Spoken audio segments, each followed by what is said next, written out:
Cuando se abrió la puerta, Sarah Grant, qué curiosos cuadros de la vida alcanzamos a veces a vislumbrar de improviso, escenas que destacan como un resplandor fugaz en la tupida masa de movimiento, en la aglomeración de detalles, en la inextricable confusión de asuntos humanos que se le ofrecen al observador de la gran ciudad.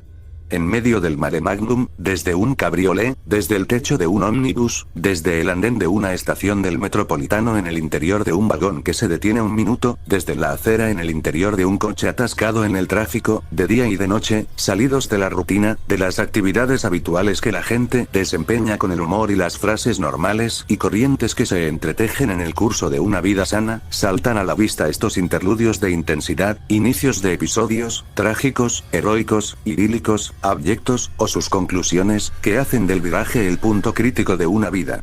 Si es el principio, ¿cómo ansiamos conocer el desenlace? Si es el final, ¿qué no daríamos por saber cómo empezó todo? Valga un ejemplo. Volvía yo a casa, solo, bien entrada la noche, en un tren que había partido de las afueras, y casualmente me acomodé en un vagón ocupado por otros 3 viajeros. Uno de ellos era un hombre de unos 40 años, de pelo moreno que ya encanecía y rostro agradable, de rasgos limpios, correctos. Los otros 2 eran un matrimonio. El marido, de bastante más edad que la mujer. Tuve la impresión de que había surgido alguna desavenencia entre ambos antes de que yo entrase en el vagón, pues la dama parecía estar de mal humor y contrariada, y el caballero, por su parte, bastante alterado. Intercambió un par de palabras con el tercer pasajero, no obstante, revelando por el modo de hablar que eran conocidos y también, o así se me antojó a mí, con objeto de guardar las apariencias. La señora, por el contrario, no hizo intento alguno de disimular su ánimo, sino que viajó embarada y en silencio, con la mirada clavada en la oscuridad, hasta que el tren se detuvo y el marido le dio la mano para ayudarla a salir. Los 2 observamos cómo el matrimonio se alejaba. Fue evidente que se reanudaba la disputa al cabo de unos cuantos pasos. Mi solitario compañero de viaje iba sentado enfrente de mí y, cuando la pareja dejó de verse, se encontraron nuestros ojos con una involuntaria mirada de comprensión, y él se encogió levemente de hombros. No me desagradaría darles a esos 2 algún que otro consejo, se me escapó sin darme cuenta. Ah, dijo él. Tampoco a mí, pero en estos casos resulta de todo punto imposible. Estará usted pensando, supongo, que ellos conocen mejor que nadie sus propios asuntos, repliqué. En absoluto, respondió él. Los espectadores son quienes mejor aprecian el lance, ¿sabe usted? Lo cual no obsta, sin embargo, para que ofrecer consejo a un matrimonio sea inútil en el mejor de los casos, más todavía cuando los 2 se obcecan en un desatino, añadió. Pero incluso las personas sensatas y movidas por las mejores intenciones cometen errores terribles, también en asuntos que les conciernen a ellos mismos y en los que sería de esperar que supiesen lo que hacen. Ese hombre que acaba de salir hace un momento vigila a su mujer, le impide hablar, solo le permite salir a la calle si va acompañada, como si estuviese convencido de que, sin duda, se descarriaría en cuanto tuviese ocasión. La consecuencia es que ella comienza a verlo con desagrado y desprecio, y que tal vez él acabe induciéndola a hacer precisamente aquello contra lo cual tanto la guarda. No comprendo cómo un hombre puede desear tener una esclava, siempre a sus órdenes, por consorte. En lo que a mí respecta, prefiero a una mujer libre y me resisto a creer que libertad signifique libertinaje salvo en casos excepcionales. Pero en ese punto surge un problema, creo entender, observé yo. ¿Cómo puede un hombre identificar qué caso resultará ser excepcional? Ah, en ese sentido no veo dificultad alguna, respondió. Las muchachas dan enseguida indicación de su carácter. En cualquier caso, si no son personas formales, tenerlas bajo vigilancia permanente no las hará más dignas de confianza. No estoy diciendo, con todo, que debamos dejar que una muchacha joven e irreflexiva se las componga sola. Lo que digo es que necesita un compañero, no un guardián. Aún así, como acabo de decir, la ordenación atinada de la vida matrimonial es un asunto en el que hasta los mejor intencionados pueden equivocarse. Yo me casé con una muchacha algo más joven que yo. Le llevaba unos 10 años. No creo que esas diferencias tengan demasiada importancia si los 2 comparten gustos. Resultó, sin embargo, que no los compartíamos. A mí me llama la vida tranquila, dedicar todo el tiempo del mundo al arte y a la literatura, y no hay nada que me disguste más que matar el tiempo sosteniendo chácharas banales en entretenimientos que no entretienen a nadie. Mi mujer, por el contrario, tal y como descubrí al poco de casarnos, se aburre soberanamente con los libros y los cuadros, y está en la gloria cuando se encuentra en plena vorágine social. Pues bien, tras meditar sobre la cuestión llegué a la conclusión de que, en justicia, se imponía que ella no me exigiese a mí que alternase en sociedad, y que yo no le exigiese a ella que se quedase en casa. Entre ambos existía afecto, pero a mi entender tal cosa no significaba que ninguno de los dos tuviese que pasarlo mal al verse obligado a amoldarse a los gustos y a los hábitos del otro, tan discrepantes de los suyos. El matrimonio debe ser una institución perfecta cuando se da una identidad total de intereses, pero, cuando no existe, no veo por qué los cónyuges han de llevar una vida desdichada. De manera que permití que mi mujer siguiese sus inclinaciones y yo seguí las mías. El arreglo pareció surtir un efecto bárbaro. Unas veces ella se habría llevado una alegría si yo la hubiera acompañado en sus salidas, otras veces a mí me habría gustado que ella se hubiese quedado conmigo en casa. De cuando en cuando nos adaptábamos a los deseos tácitos del otro y así lo hacíamos, pero la verdad es que esos sacrificios no servían de mucho. Se celebraba un baile de disfraces en una sala de fiestas pública y a ella le hacía especial ilusión asistir. Me pareció que insinuaba que quizá podría ir con ella. Si así fue, lo cierto es que no me di por aludido, pues me constaba que iba a aburrirme sobremanera. Fue al baile con un disfraz tan llamativo como logrado, un dominó gris plata con forro de seda rosa y ribete de encaje blanco. El abanico era de plumas blancas de avestruz y el antifaz llevaba un aplique de encaje que le cubría la boca. Aunque había estado muy emocionada con la idea del baile, cuando llegó la hora de la verdad parecía que no eran tantas las ganas de ir. Había acordado que se vería allí con unas amistades. Yo le dije que la esperaría levantado y ella prometió volver temprano. Cuando se hubo ido, me sentí abatido sin que pudiese explicarme el porqué. Me acomodé con un libro y un puro, pero no conseguí concentrarme en ninguno de los dos. Trataba de leer, pero me distraía. Al final tuve que darme por vencido y me limité a fumar y a meditar. Empecé a preguntarme qué estaría haciendo mi mujer en el baile y si habría encontrado a sus amigos sin novedad. Entonces se me ocurrió que, si por algún malentendido no lograsen encontrarse, la situación sería harto comprometida. A ese tipo de bailes públicos asiste gente de toda índole, a lo que se suma que las formas tienden a relajarse cuando hay máscaras de por medio. Mi mujer, aún oculta en su dominó, proyectaba una imagen de juventud y belleza. Tal vez fuesen a importunarla los granujas que infestan ese tipo de locales. En ese mismo momento quizá estaría bailando con alguna pareja de dudosísima reputación. ¿Había hecho bien al dejarla ir sola? Lancé el puro al hogar y me incorporé, aunque no tenía formada intención alguna. En honor a la verdad, me quedé inmóvil unos instantes, como a veces ocurre cuando nos enfrentamos a una dificultad, con el juicio del todo suspendido. Recordé entonces un disfraz que me había hecho para un baile de máscaras, al que había asistido antes de conocer a mi mujer. Era de terciopelo negro, el atuendo de un caballero español del reinado de Felipe IV, la época de Velázquez, un traje bien bonito que había copiado de una pintura, confeccionado con maña. Fui a mi gabinete y allí lo encontré, en un baúl viejo, junto con la máscara que había llevado con él. Todavía era temprano. ¿Y si me disfrazaba y acudía yo también al baile? Mi mujer se había llevado el coche, pero cerca de allí había unas caballerizas en las cuales podría alquilar una berlina sin dificultad.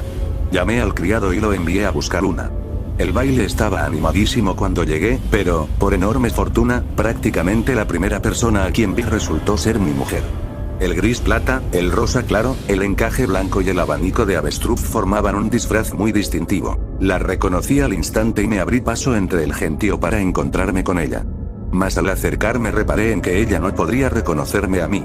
Jamás me había visto con aquella indumentaria. Es más, cabía dar por hecho que ni siquiera sabía que la tenía. Con todo y con eso, a pesar de que yo avanzaba directamente hacia ella y de que se había dado cuenta, no expresó objeción alguna. ¿Sería posible que permitiese a un desconocido dirigirse a ella, que llegase incluso a espolearlo al hacer gala de aquella aptitud? Me traspasó el corazón tal punzada de espantosa duda que tomé la determinación de despejarla de una vez por todas con un experimento. Sin pararme a preguntarme si la maniobra era o no justa, me dirigí a ella con familiaridad, aceptando la voz. «Se me hace que me estás esperando a mí», dije. «Haz el favor de decirme que así es». «Bueno, estoy esperando a que ocurra alguna cosa emocionante», respondió ella, disimulando también la voz. Hablaba con el aplomo de quien está acostumbrado a ese tipo de entrevistas, porque estar aquí sola no es nada divertido. Por un momento se esfumó el vulgar esplendor de la escena. Dejé de ver, de oír. Recobré los sentidos, no obstante, justo cuando la banda de música comenzaba a tocar, y así le pregunté, mecánicamente, si me concedía aquel baile. «Será un placer», respondió ella. Enseguida me cogió del brazo y procedió a llevarme, en lugar de esperar a ser llevada, a través de la muchedumbre abigarrada que nos envolvía, hasta el salón de baile, con un desembarazo que me llenó de consternación. En su sano juicio siempre se había mostrado reservada con los desconocidos, y yo jamás habría sospechado que una careta podría mudar las cosas de tal manera. Danzó con la ligereza de una bailarina y, cuando cesó la música, me pidió un vaso de hielo regado con licor y me indicó en qué dirección hallaría los refrigerios. Tras dar cuenta de todo lo que deseaba, que no fue poco, volvió a tomarme del brazo y empezamos a pasear. Parecía conocer el edificio como la palma de la mano, extremo que me sorprendió, puesto que no imaginaba que hubiese estado allí con anterioridad. Se lo pregunté, no obstante. ¿Que si ya había estado aquí? Preguntó. Vaya si no. Vengo siempre que puedo. ¿Lo sabe tu marido? Me atreví a preguntar. Ah, mi marido. Exclamó. ¿Pero quién te ha dicho a ti que tengo marido, si puede saberse? No me cabe duda de que una dama con unos encantos y unos modales tan cautivantes como los tuyos ha de tener marido, contesté yo. Oh, vaya cortejador. Dijo. En fin. Qué distintos son los maridos y los amantes. ¿Verdad que las mujeres son tontas al casarse, cuando podrían ganarse la vida haciendo el amor? Mientras hablaba, me sujetó el brazo con ambas manos y levantó la vista para mirarme a los ojos con expresión seductora. ¿Era aquella la verdadera?, me preguntaba, mientras que la otra, la que yo conocía bien, no pasaba de ser una actriz que se ganaba el sustento con una comedia. No, me negaba a creerlo. Razoné conmigo mismo. Aquel comportamiento y aquellos pareceres eran tan postizos como el traje, un aspecto más de la mascarada. Pero ella no habría podido desenvolverse tan bien como lo hacía si careciese de gran experiencia, y acababa de confesar que frecuentaba aquel local, lo cual sugería la existencia de un engaño, que a mí me cogía de nuevas. De hecho, había querido salir aquella noche porque sería, o así me lo había dicho, el primer baile de máscaras al que asistía. Qué necio de solemnidad había sido yo al permitirle salir sola. Mas quizá fuera para bien. Yo ya sabía que era frívola, pero jamás había sospechado que fuese una libertina. Más aún, habría puesto la mano en el fuego porque era digna de toda confianza en cualquier situación, lo que significaba que me había tenido en el mayor de los engaños. A todas luces mis amistades lo sabían desde el principio y me compadecían como el necio ciego y pusilánime que era. Pero yo estaba conmocionado, se lo aseguro, y me debatía constantemente entre dos reacciones. Por un lado la censuraba sin paliativos, por el otro trataba de excusarla. Las apariencias en pleno hablaban contra ella, sin lugar a dudas, pero el hábito del amor y el respeto se resiste a cambiar en un segundo. A fin de cuentas, ¿acaso había hecho algo imperdonable? Sí, ciertamente se había expresado con vulgaridad, pero yo no me había aventurado en aquella dirección. Si me hubiese tomado la más mínima libertad en tal sentido, a buen seguro que ella se habría ofendido al instante. ¿O no? Me había puesto la mano sobre el brazo. Dudé un momento. A continuación se la cogí y estreché. Para horror mío, ella se rió y me devolvió la efusión. «Por fin despiertas, don sombrío», dijo. Ya estaba empezando a temer que fueses uno de esos seres que lo ven todo negro. Te notaba tan frío y tan soso, pero conmigo no hay pesimismos que valgan. En un periquete voy a espabilarte y levantarte el ánimo. Al oír tales palabras sentí una terrible conmoción, y tardé unos momentos en dar con el dominio de la voz. Era un hombre derrotado. No quería sino sentarme y echarme a llorar como un niño. Me embargaba la tristeza, no la ira. Cuando no queda esperanza, un hombre no se enfurece, se desmorona. Y aún así, pese a saber que no había esperanza alguna, me sentí como un jugador que se ve impelido a seguir apostando. Me propuse ir un poco más lejos, únicamente para concederle una última oportunidad. Has conseguido animarme con tanta maestría que no deseo despedirme de ti, dije, pero este gentío me impide concentrarme. Salgamos de aquí. Tengo un coche esperando. ¿Vendrás a casa conmigo? Vaya, el señor está nervioso. Dijo ella con una carcajada. Estoy encantada, porque yo juraría, don sombrío, que no estás acostumbrado a que una dama te dé un no por respuesta. ¿Por qué encantada? Quise saber. Pues porque al verte nervioso se sabe que no te da igual, ¿entiendes? Dijo con malicia. No soporto esos tipos de sangre fría a quienes les importa un bledo que vaya o deje de ir con ellos. En ese caso seré de tu agrado, respondí con tristeza, puesto que, como bien has advertido, a mí me importa sobremanera. ¿Vendrás? Volvió a reírse. Santo cielo. ¿Significaba aquella risa que consentía? La conduje a la puerta principal con el ímpetu de un joven amante y ella no adujo la menor objeción. Comentó que me veía impaciente, y era verdad. Cada instante había pasado a ser una hora de tormento previo a la conclusión de aquella farsa atroz. Pero no podía ponerle fin allí mismo, en aquel mismo instante. Aquello era demasiado grave. Tenía que llevarla a casa. Yo mismo fui en persona al extremo de la calle a buscar la berlina alquilada, evitando así que se dijese mi nombre en voz alta, y di al cochero orden de que diese la vuelta mientras yo volvía para ayudarla a subir. Temía que se armase una escena en aquel local público si de improviso ella descubría mi identidad, y se me hizo eterno el tiempo que esperamos hasta que partimos.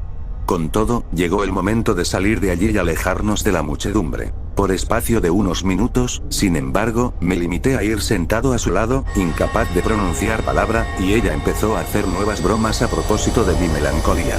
Entonces se dejó caer contra mí, sin que yo acertase a distinguir si se debía a una sacudida del coche o a la pura lascivia.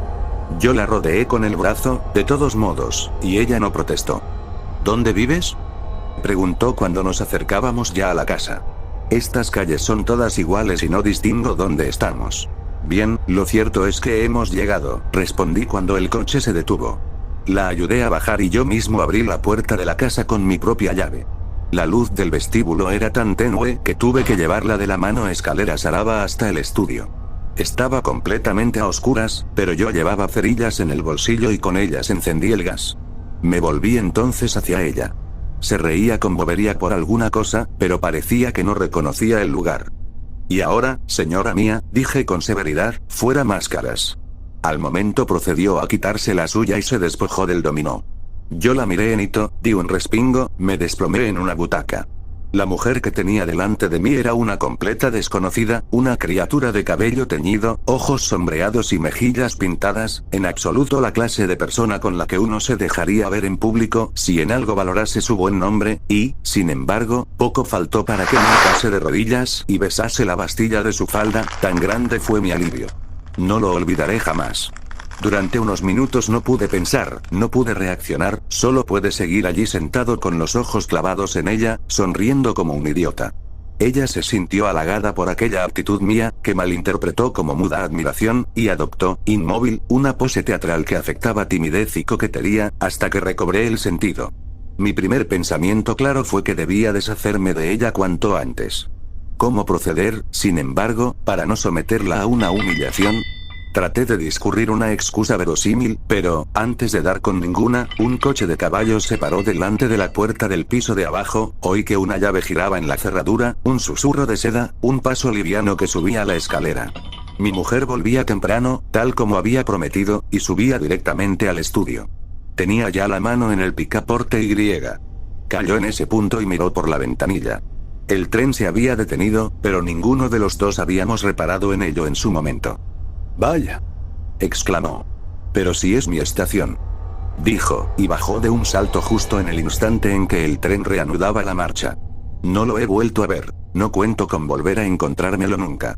Por eso doy por hecho que pasaré lo que me queda de vida atormentado por la conjetura de lo que ocurrió cuando se abrió aquella puerta. 4 en punto aproximadamente a las 2 de la madrugada supe que iba a suceder.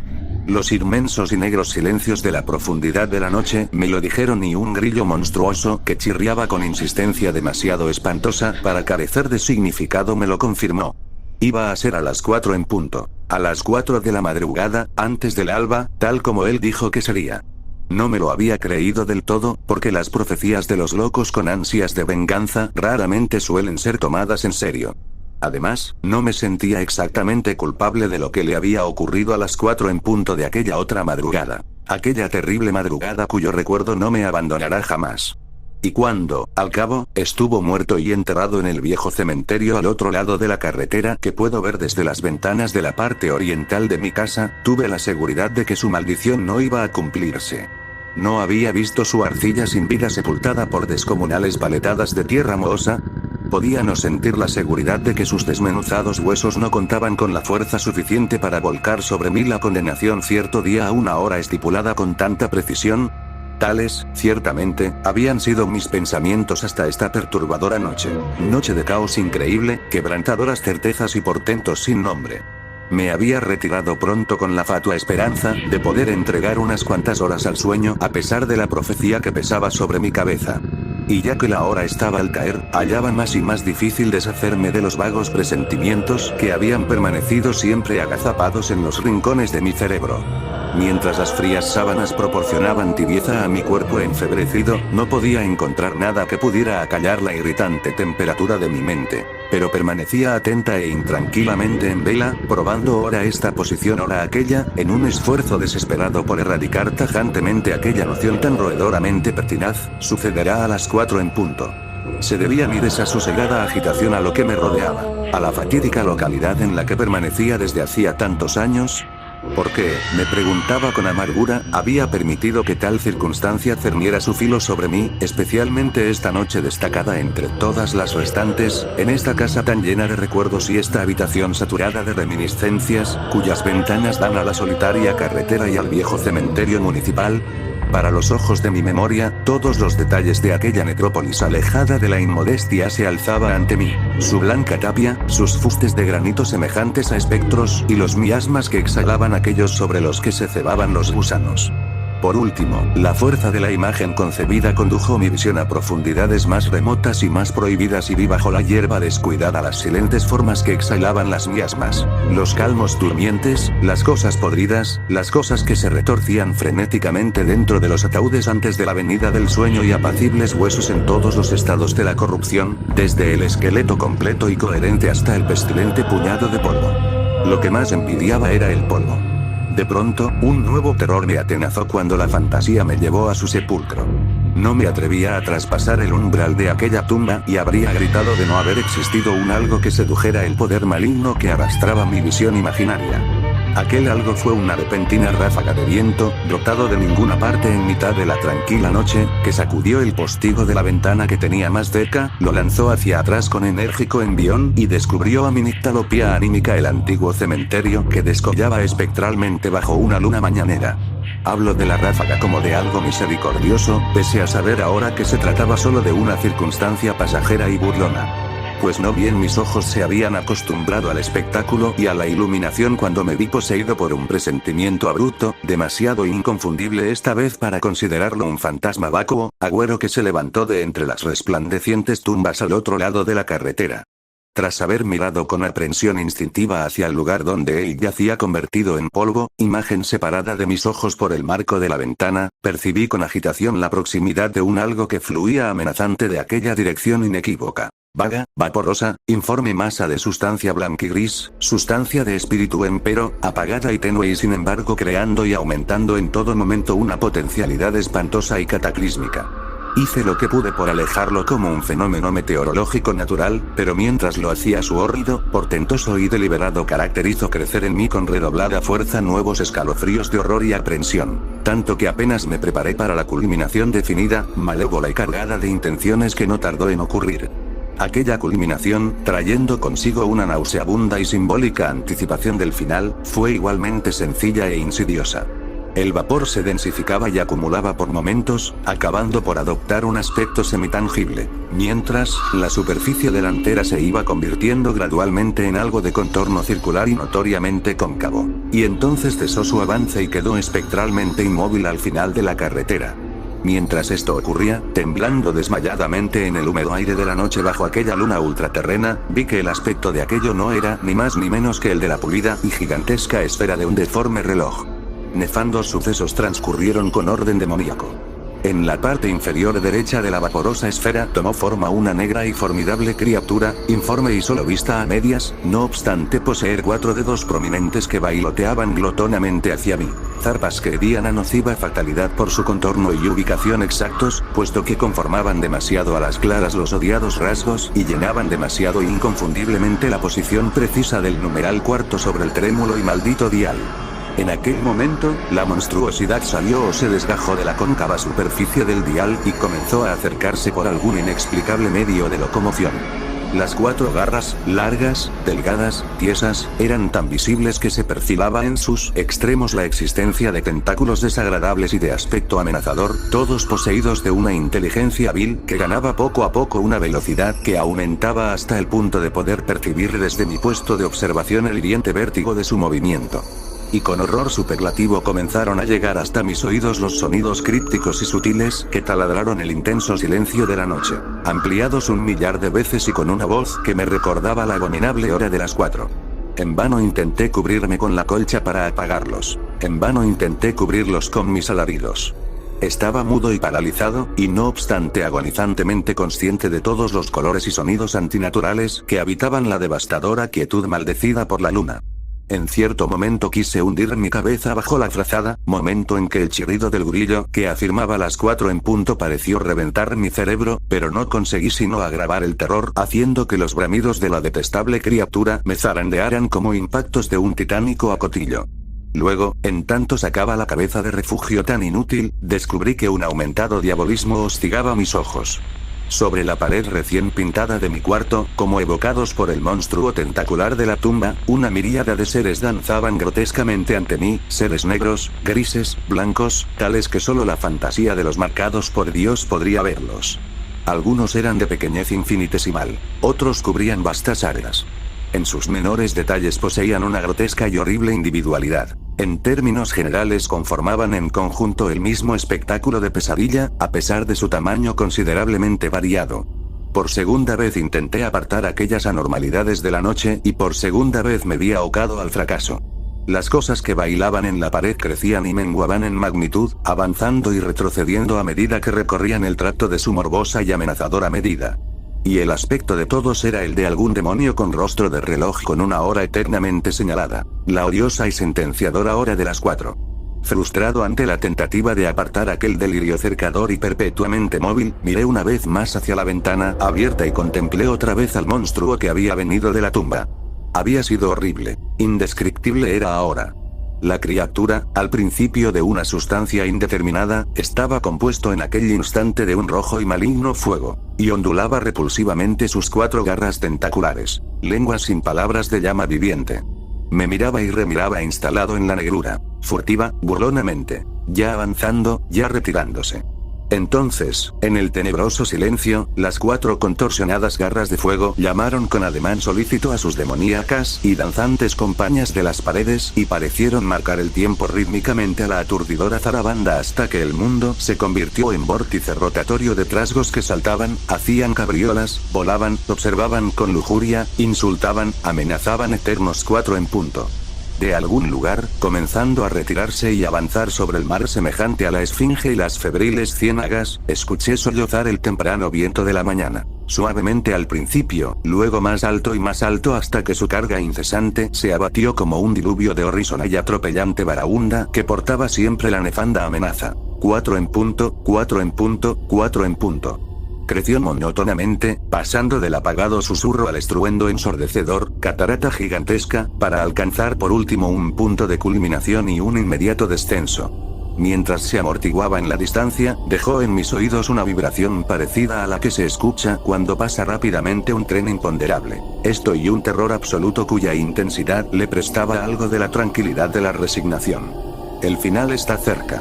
Toda visión, todo sonido se habían convertido en un vasto y caótico remolino de amenaza letal y clamorosa confundido con todos los fantasmales e insoportables 4 en punto que habían existido desde que los tiempos inmemoriales vieron sus orígenes y con todos los que existirían en las eternidades por venir. El monstruo llameante se acerca en este momento, rozando mi rostro sus tentáculos óseos, mientras sus curvas garras rabiosas avanzan hacia mi cuello. Al menos puedo ver su cara a través de los agitados y fosforescentes vapores del miasmático cementerio y con un dolor agudo advierto que es en esencia una espantosa, colosal, gargolesca caricatura de su rostro. El rostro de aquel de cuya inquieta sepultura ha brotado esto. Sé ahora que el anatema que pesaba sobre mí se ha cumplido, que las estrambóticas amenazas del loco fueron verdaderamente las demoníacas maldiciones de un diablo poderoso y que mi inocencia no encontrará protección ninguna contra la maligna voluntad que está a punto de cumplir una venganza sin causa. Está resuelto a pagarme con interés lo que sufrió en aquella hora espectral. Resuelto a arrancarme del mundo y arrastrarme a los reinos que solo conocen el loco y el poseso.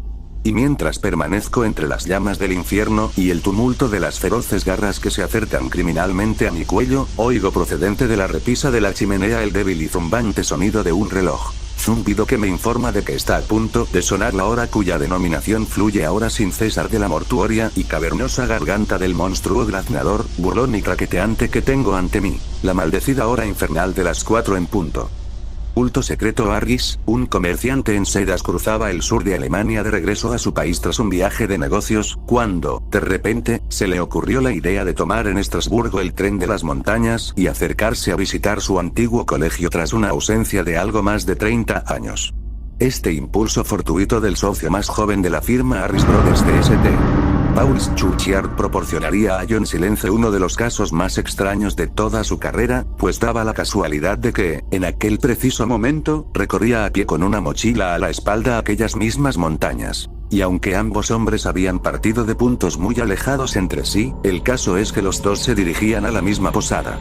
Pues bien, en lo más hondo del corazón de Argis, que durante los últimos 30 años se había ocupado casi de forma exclusiva del lucrativo negocio de la compraventa de seda, aquel colegio había dejado una marca indeleble y, aunque es posible que ni él mismo se diera cuenta de ello, había ejercido una influencia decisiva en toda su vida posterior. El colegio en cuestión pertenecía a una comunidad protestante, no es necesario especificar cuál, entregada a una vida profundamente religiosa. Cuando tenía 15 años su padre le había enviado allí, en parte para que aprendiera el alemán necesario para desenvolverse en el negocio de la seda, y en parte porque la disciplina era muy estricta, y si había algo que su alma y su cuerpo necesitaban en aquel momento era, por encima de todo, disciplina. La vida en aquel lugar había resultado extremadamente dura, y el joven Harris había sacado mucho provecho de ello, pues si bien no se practicaba el castigo físico, existía un sistema de correctivos espirituales y mentales que permitía que el alma mantuviera intacto su orgullo, a la vez que se atacaba de raíz la falta cometida, haciendo ver al muchacho que aquella era una forma de fortalecer y purificar su carácter y no una mera tortura a la que se le sometía con ánimo de venganza. Todo aquello había ocurrido hacía ya algo más de 30 años, cuando Harris no era más que un adolescente soñador e impresionable. Ahora, mientras el tren ascendía con lentitud, serpenteando entre los barrancos de las montañas, su mente, no sin cierta ternura, viajaba en el tiempo saltándose los años transcurridos desde entonces y muchos detalles olvidados surgían de entre las sombras y volvían a presentarse nítidamente en su memoria. No podía parecerle más maravillosa la vida que había llevado en aquel remoto pueblo de montaña, protegido del bullicio del mundo por el amor y la devoción de la piadosa hermandad, a cuyo cargo estaban cerca de 100 muchachos llegados de todas las partes de Europa. Vívidas escenas del pasado acudían a su pensamiento. De nuevo le llegaba el olor de los largos pasillos de piedra, de las cálidas aulas de madera de pino donde estudiaba durante las horas de bochorno del verano, mientras oía el zumbido de las abejas a través de las ventanas abiertas y en su mente se libraba un feroz combate entre los caracteres alemanes y la evocación de los prados ingleses, hasta que, de pronto, se oía el temible grito del maestro de alemán. «Harris, levántese. Está usted dormido». También se acordaba del horror de tener que permanecer de pie sin moverse durante una hora con un libro en la mano, mientras sentía como las rodillas le iban flojeando y la cabeza comenzaba a pesarle como si fuera una bala de cañón. Hasta los olores de la cocina le venían ahora a la memoria. El sauerkraut de a diario, el chocolate aguado de los domingos, el aroma de la carne llena de nervios, que les servían 2 veces por semana durante el Mittagessen. Y sonreía al pensar en las medias raciones con que le castigaban por hablar en inglés. También le llegaba la penetrante fragancia de los cuencos de leche, el perfume cálido y dulce que se desprendía al mojar los trozos de pan de pueblo durante los desayunos de las 6 de la mañana.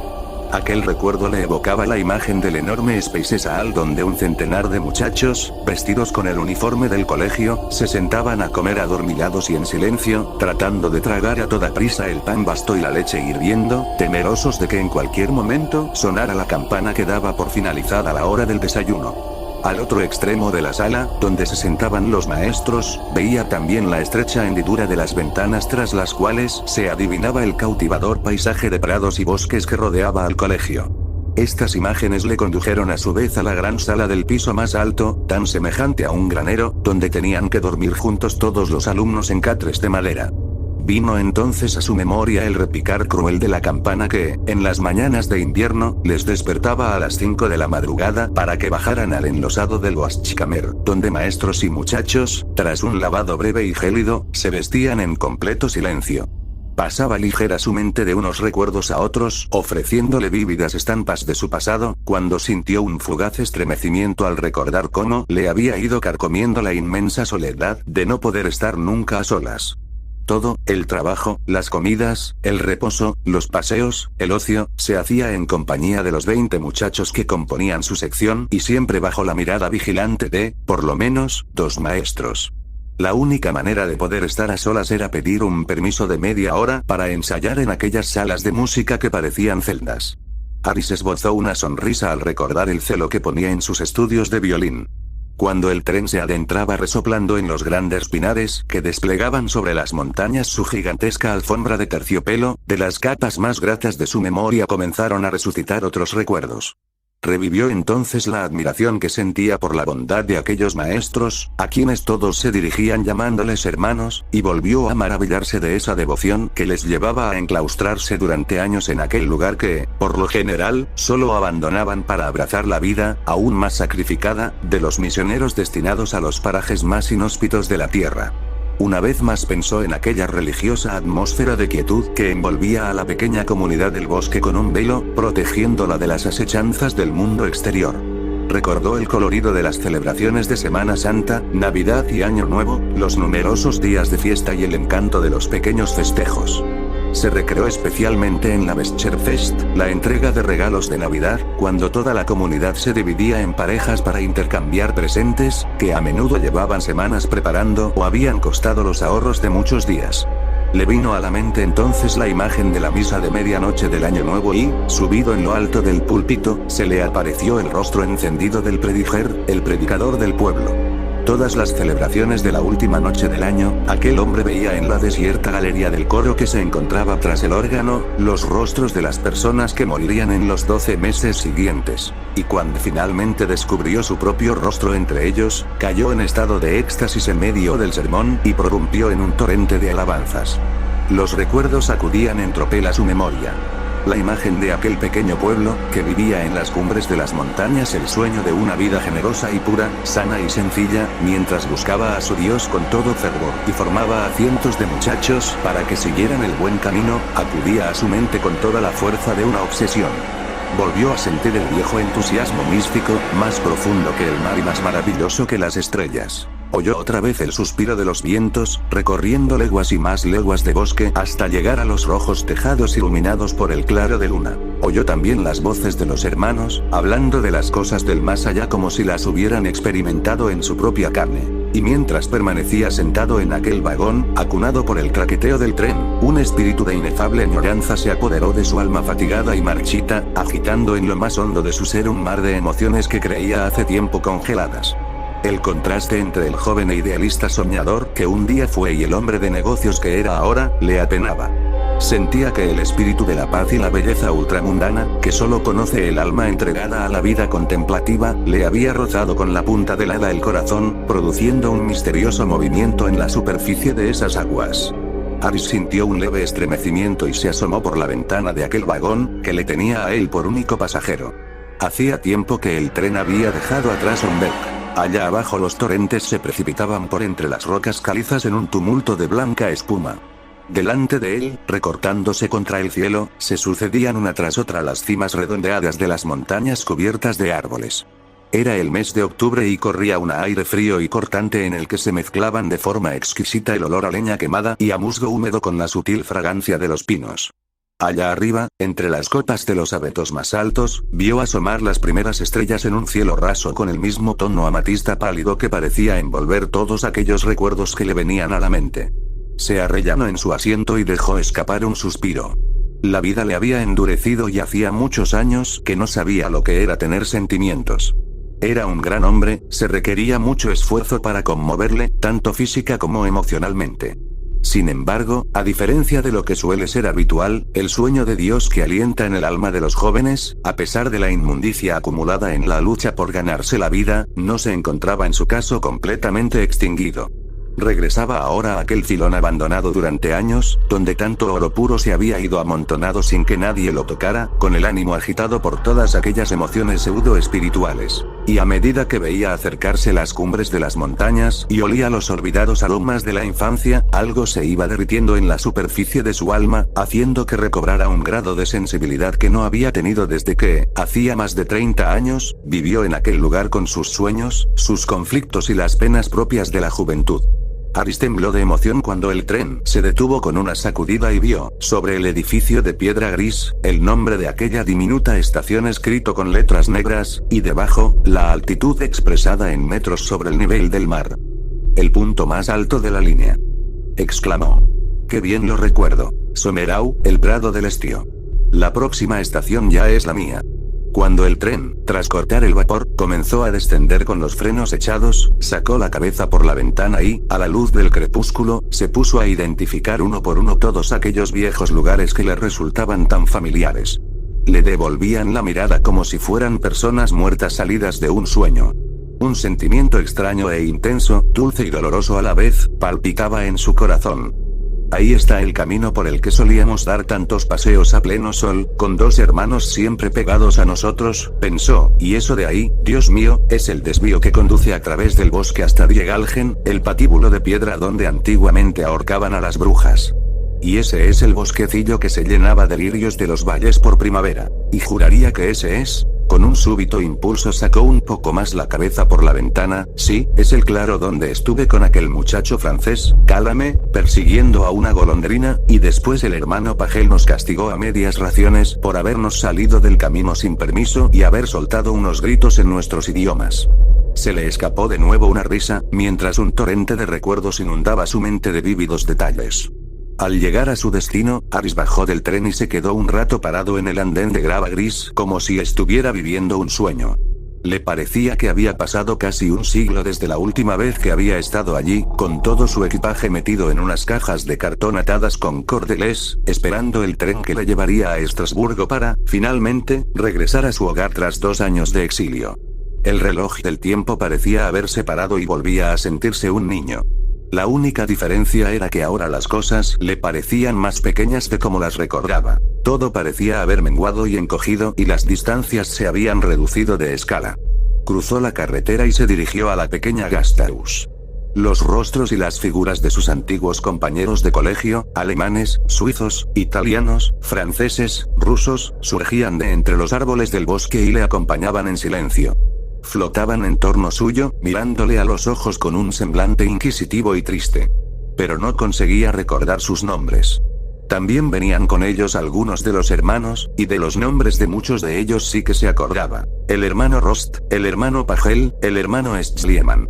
Tampoco había olvidado el nombre del viejo predicador que descubrió su propia imagen en la fantasmal galería de los que iban a morir. El hermano Gisin.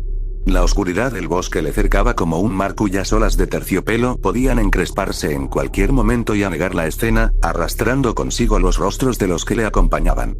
El aire era frío y estaba repleto de deliciosas fragancias, pero cada vez que aspiraba aquel perfume le venía a la memoria la tenue evocación de un recuerdo.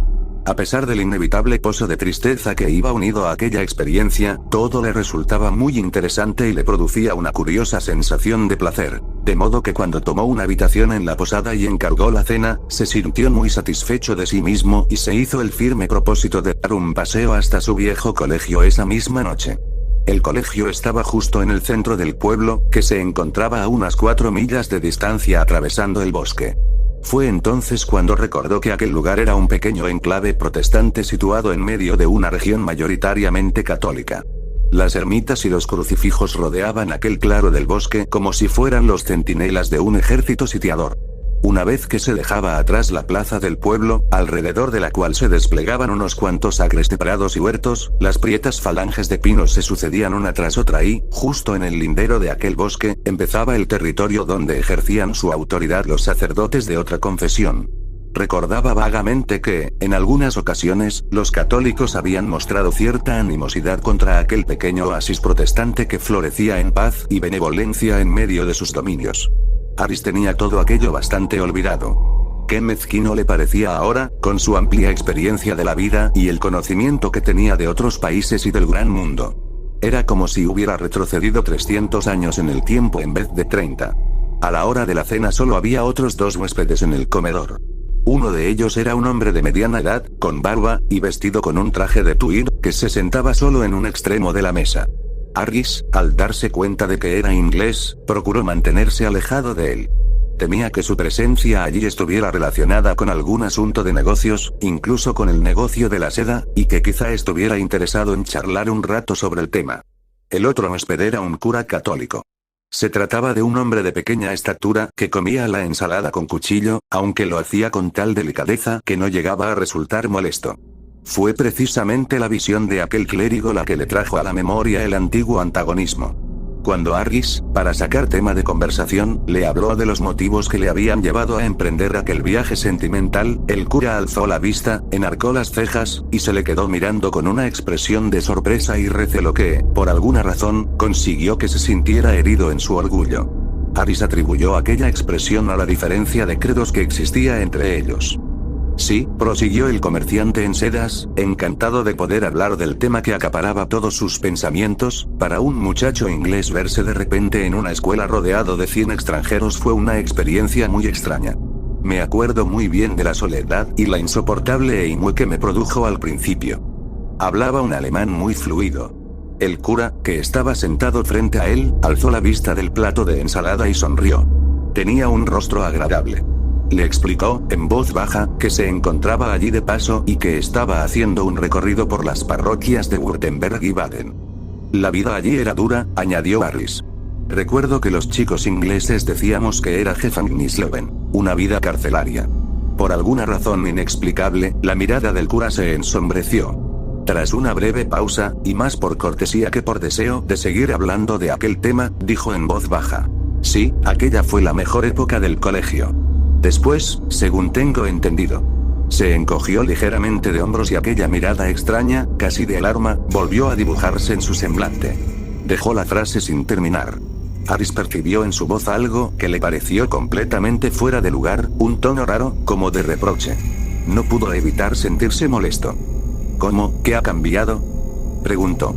No puedo creer que... Ya veo que no está usted enterado, señaló el cura, con mucho tacto, mientras iniciaba con las manos el gesto de hacer la señal de la cruz, pero sin llegar a completarlo. ¿No ha oído hablar de lo que ocurrió allí antes de que lo abandonaran? La reacción de Harris fue, sin duda, muy infantil, y quizás se debiera a que estaba demasiado cansado y alterado, pero las palabras y los modales del cura aquel le ofendieron hasta tal punto, que ni siquiera prestó atención a la última frase que dijo. Le vinieron a la mente los viejos rencores y antagonismos y, por un momento, casi perdió los estribos. Tonterías. Le interrumpió con una risa forzada. Un sin. Siento tener que contradecirle, caballero, pero yo fui alumno de ese colegio. No había nada que se le pudiera comparar. Me resulta increíble que pueda haber ocurrido algo lo bastante grave como para que haya perdido su carácter. La devoción de los hermanos no tenía parangón posible, bruscamente dejó sin concluir la frase. Se había dado cuenta de que había subido en exceso el tono de voz y temía que el hombre que se sentaba en el otro extremo de la mesa entendiera el alemán.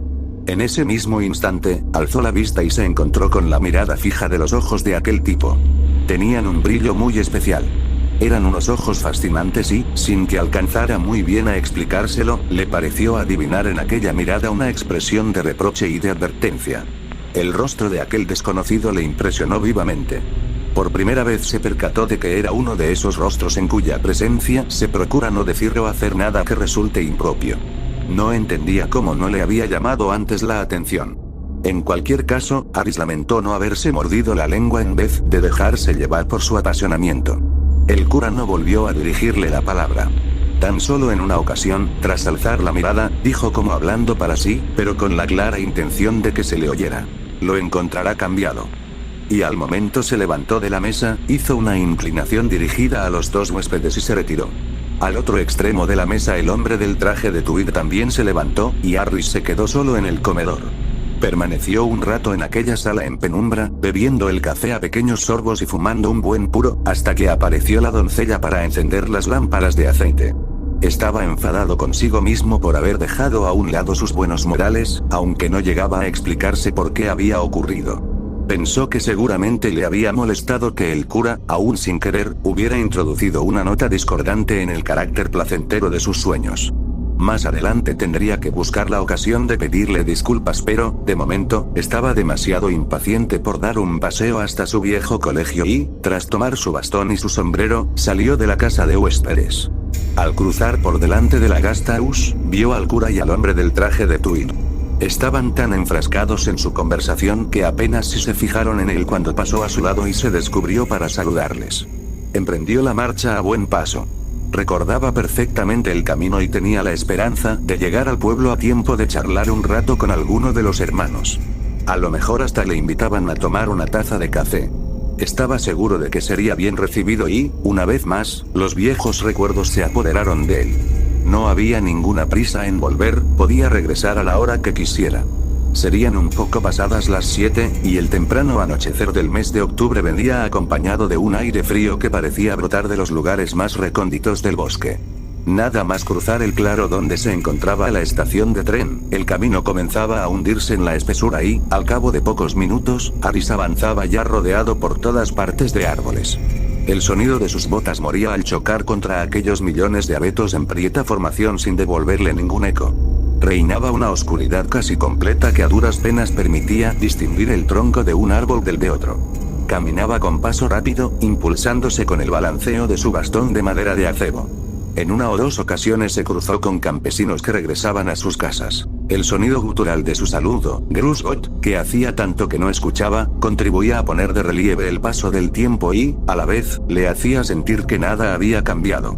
Su mente se poblaba de nuevos grupos de imágenes y las figuras de sus antiguos compañeros volvían a surgir del bosque y caminaban a su lado, susurrándole al oído historias de los tiempos pasados.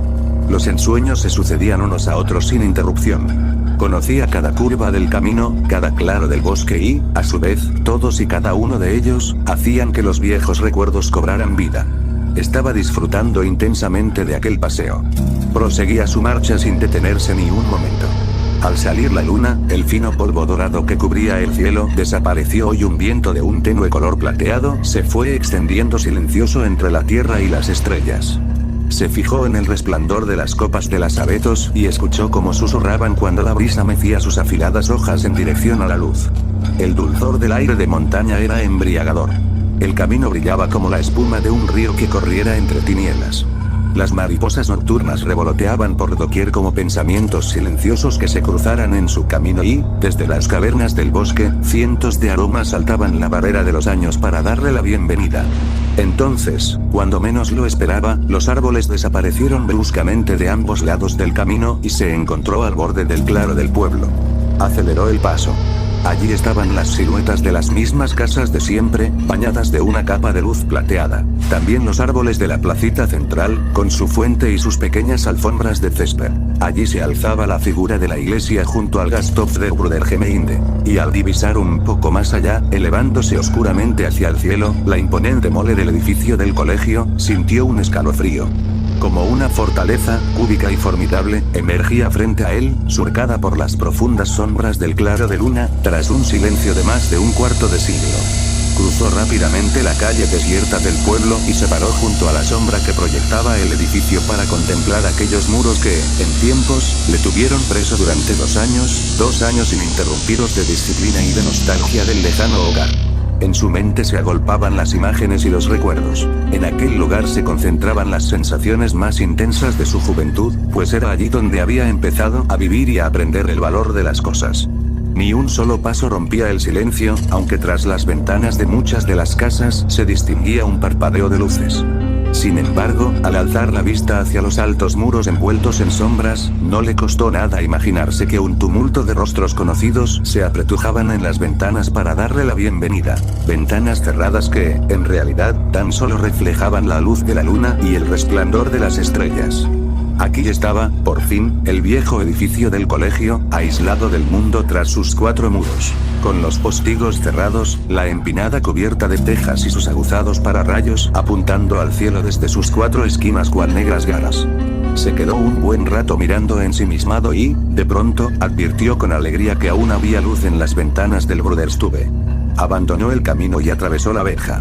Subió luego el tramo de 12 escalones, y se plantó frente a la oscura puerta de madera que guarnecían pesadas barras de hierro. Poseído de un deleite casi infantil, contemplaba ahora con ternura aquella puerta que antiguamente detestara y temiera con el odio y la pasión de un alma cautiva. Un tanto cohibido, tiró de la cuerda y se estremeció de emoción al escuchar cómo se propagaba el repique de la campana por el interior del edificio. Aquel sonido, hace tanto olvidado, le hizo evocar el pasado con tal realismo, que se puso literalmente a temblar. Era como la campana mágica de los cuentos que levanta el telón del tiempo, convocando a los habitantes del reino de las sombras. Le embargaba un sentimentalismo que nunca antes había experimentado.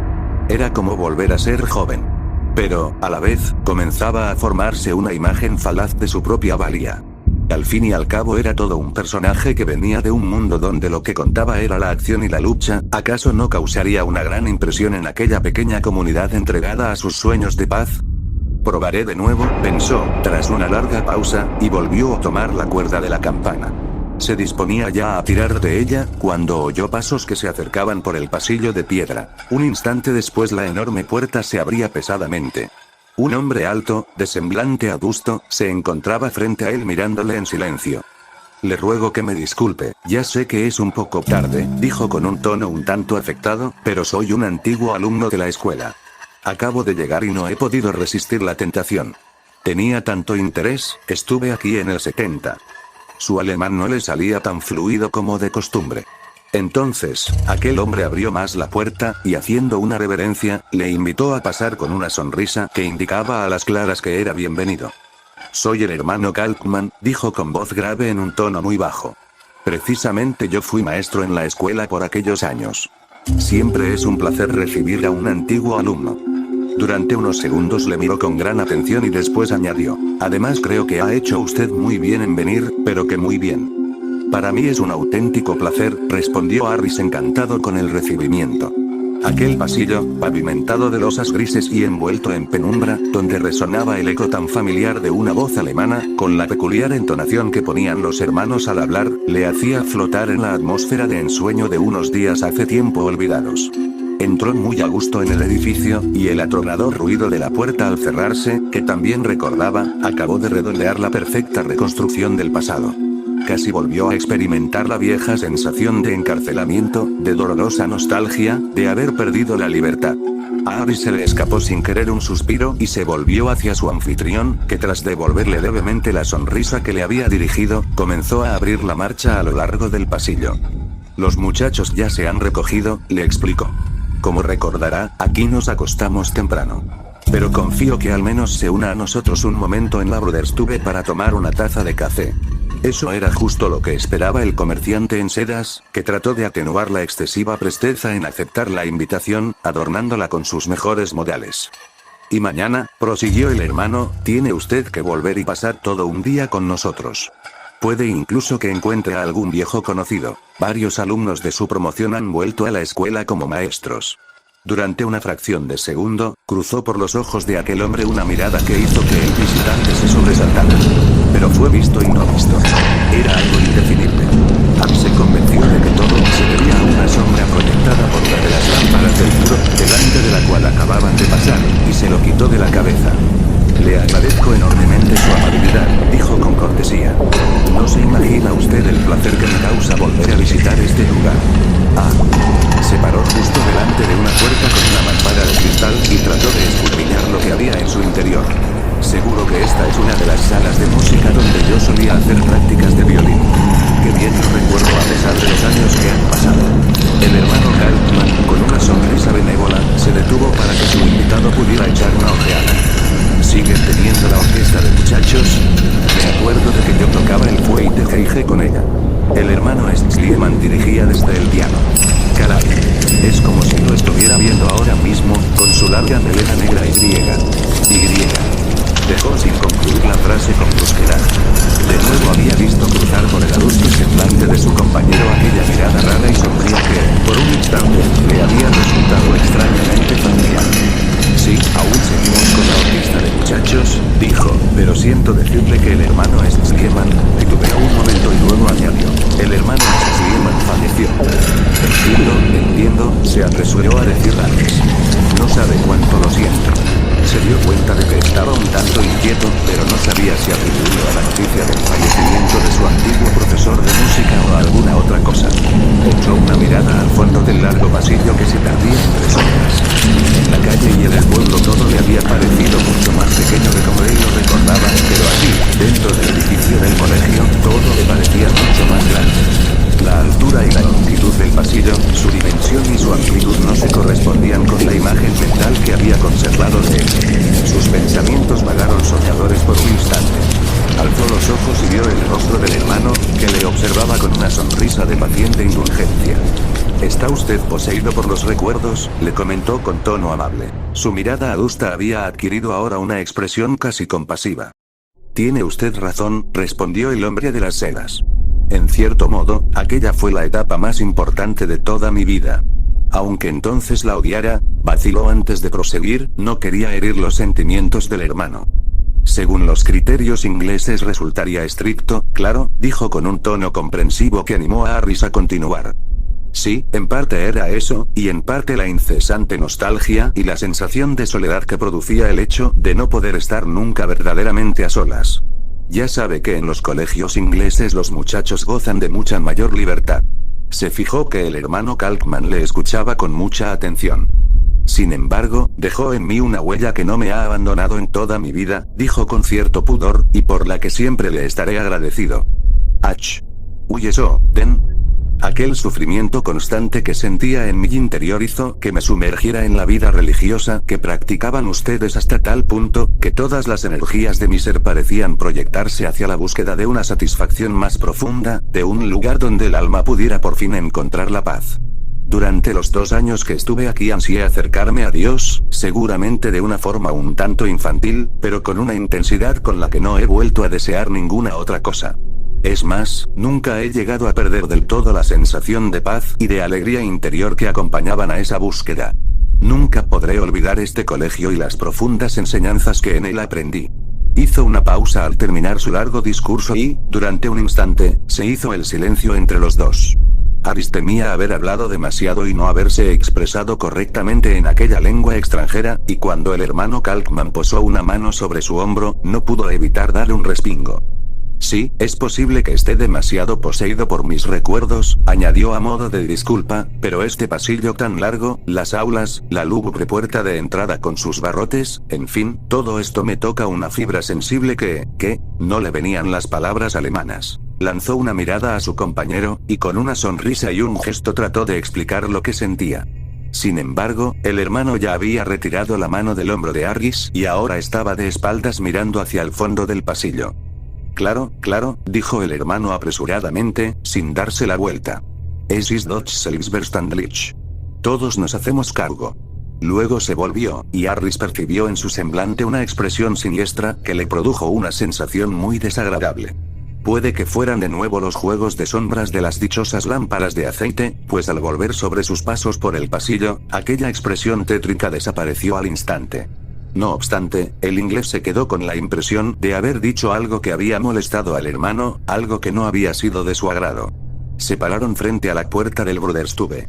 Harris se dio cuenta de que se había hecho tarde y que quizá llevaba ya hablando demasiado rato. Hizo un intento de marcharse, pero su compañero no quiso ni oír hablar del asunto. «Tiene que quedarse a tomar un café con nosotros», dijo en un tono firme que parecía sincero. «Mis colegas estarán encantados de verle.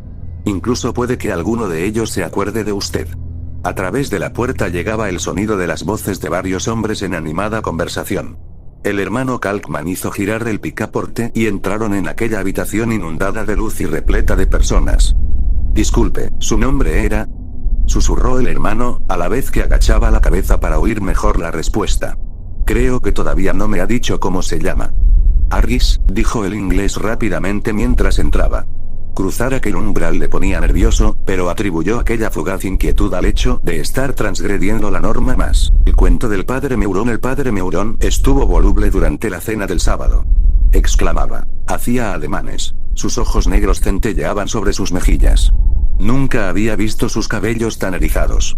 Estaba sentado en el lugar más alejado de la mesa, que tenía forma de herradura, y pude, sin temor de ser oído, hacer notar su regocijo al sacerdote inglés que estaba a mi lado. El padre Brent sonrió.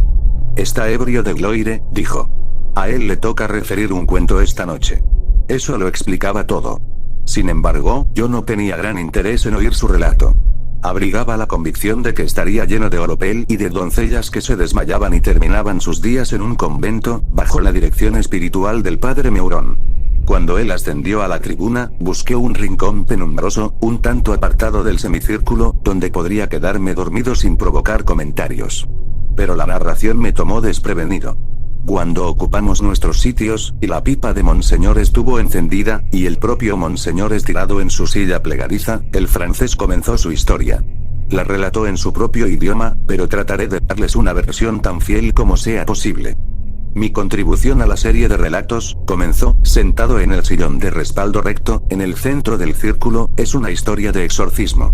He aquí una cuestión con la que no estamos muy familiarizados actualmente los que vivimos en Europa.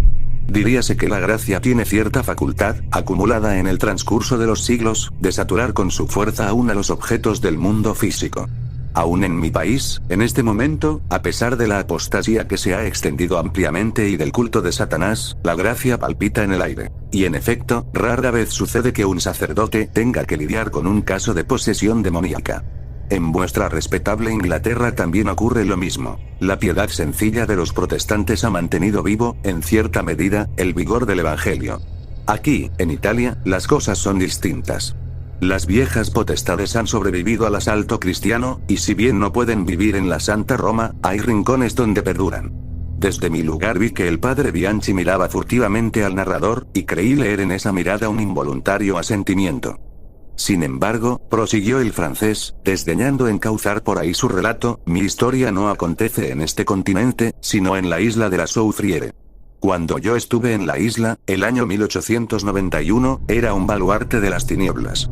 La gracia, si bien se había apoderado del corazón de los hombres, aún no había penetrado en la creación inferior. ¿Comprenden?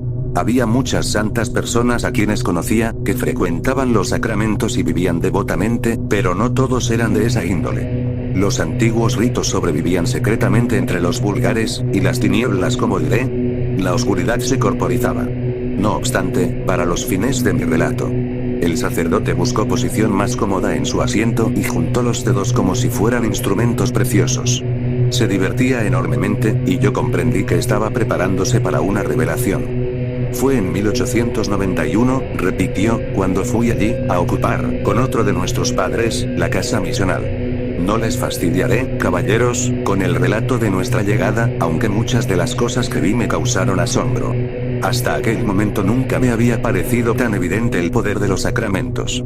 En los países civilizados, como ya he sugerido, el aire está cargado de gracia. Cada ser no es más que una ola del profundo mar. Al que carece del favor de Dios no le falta su gracia, presente en cada bocanada de aire que respira.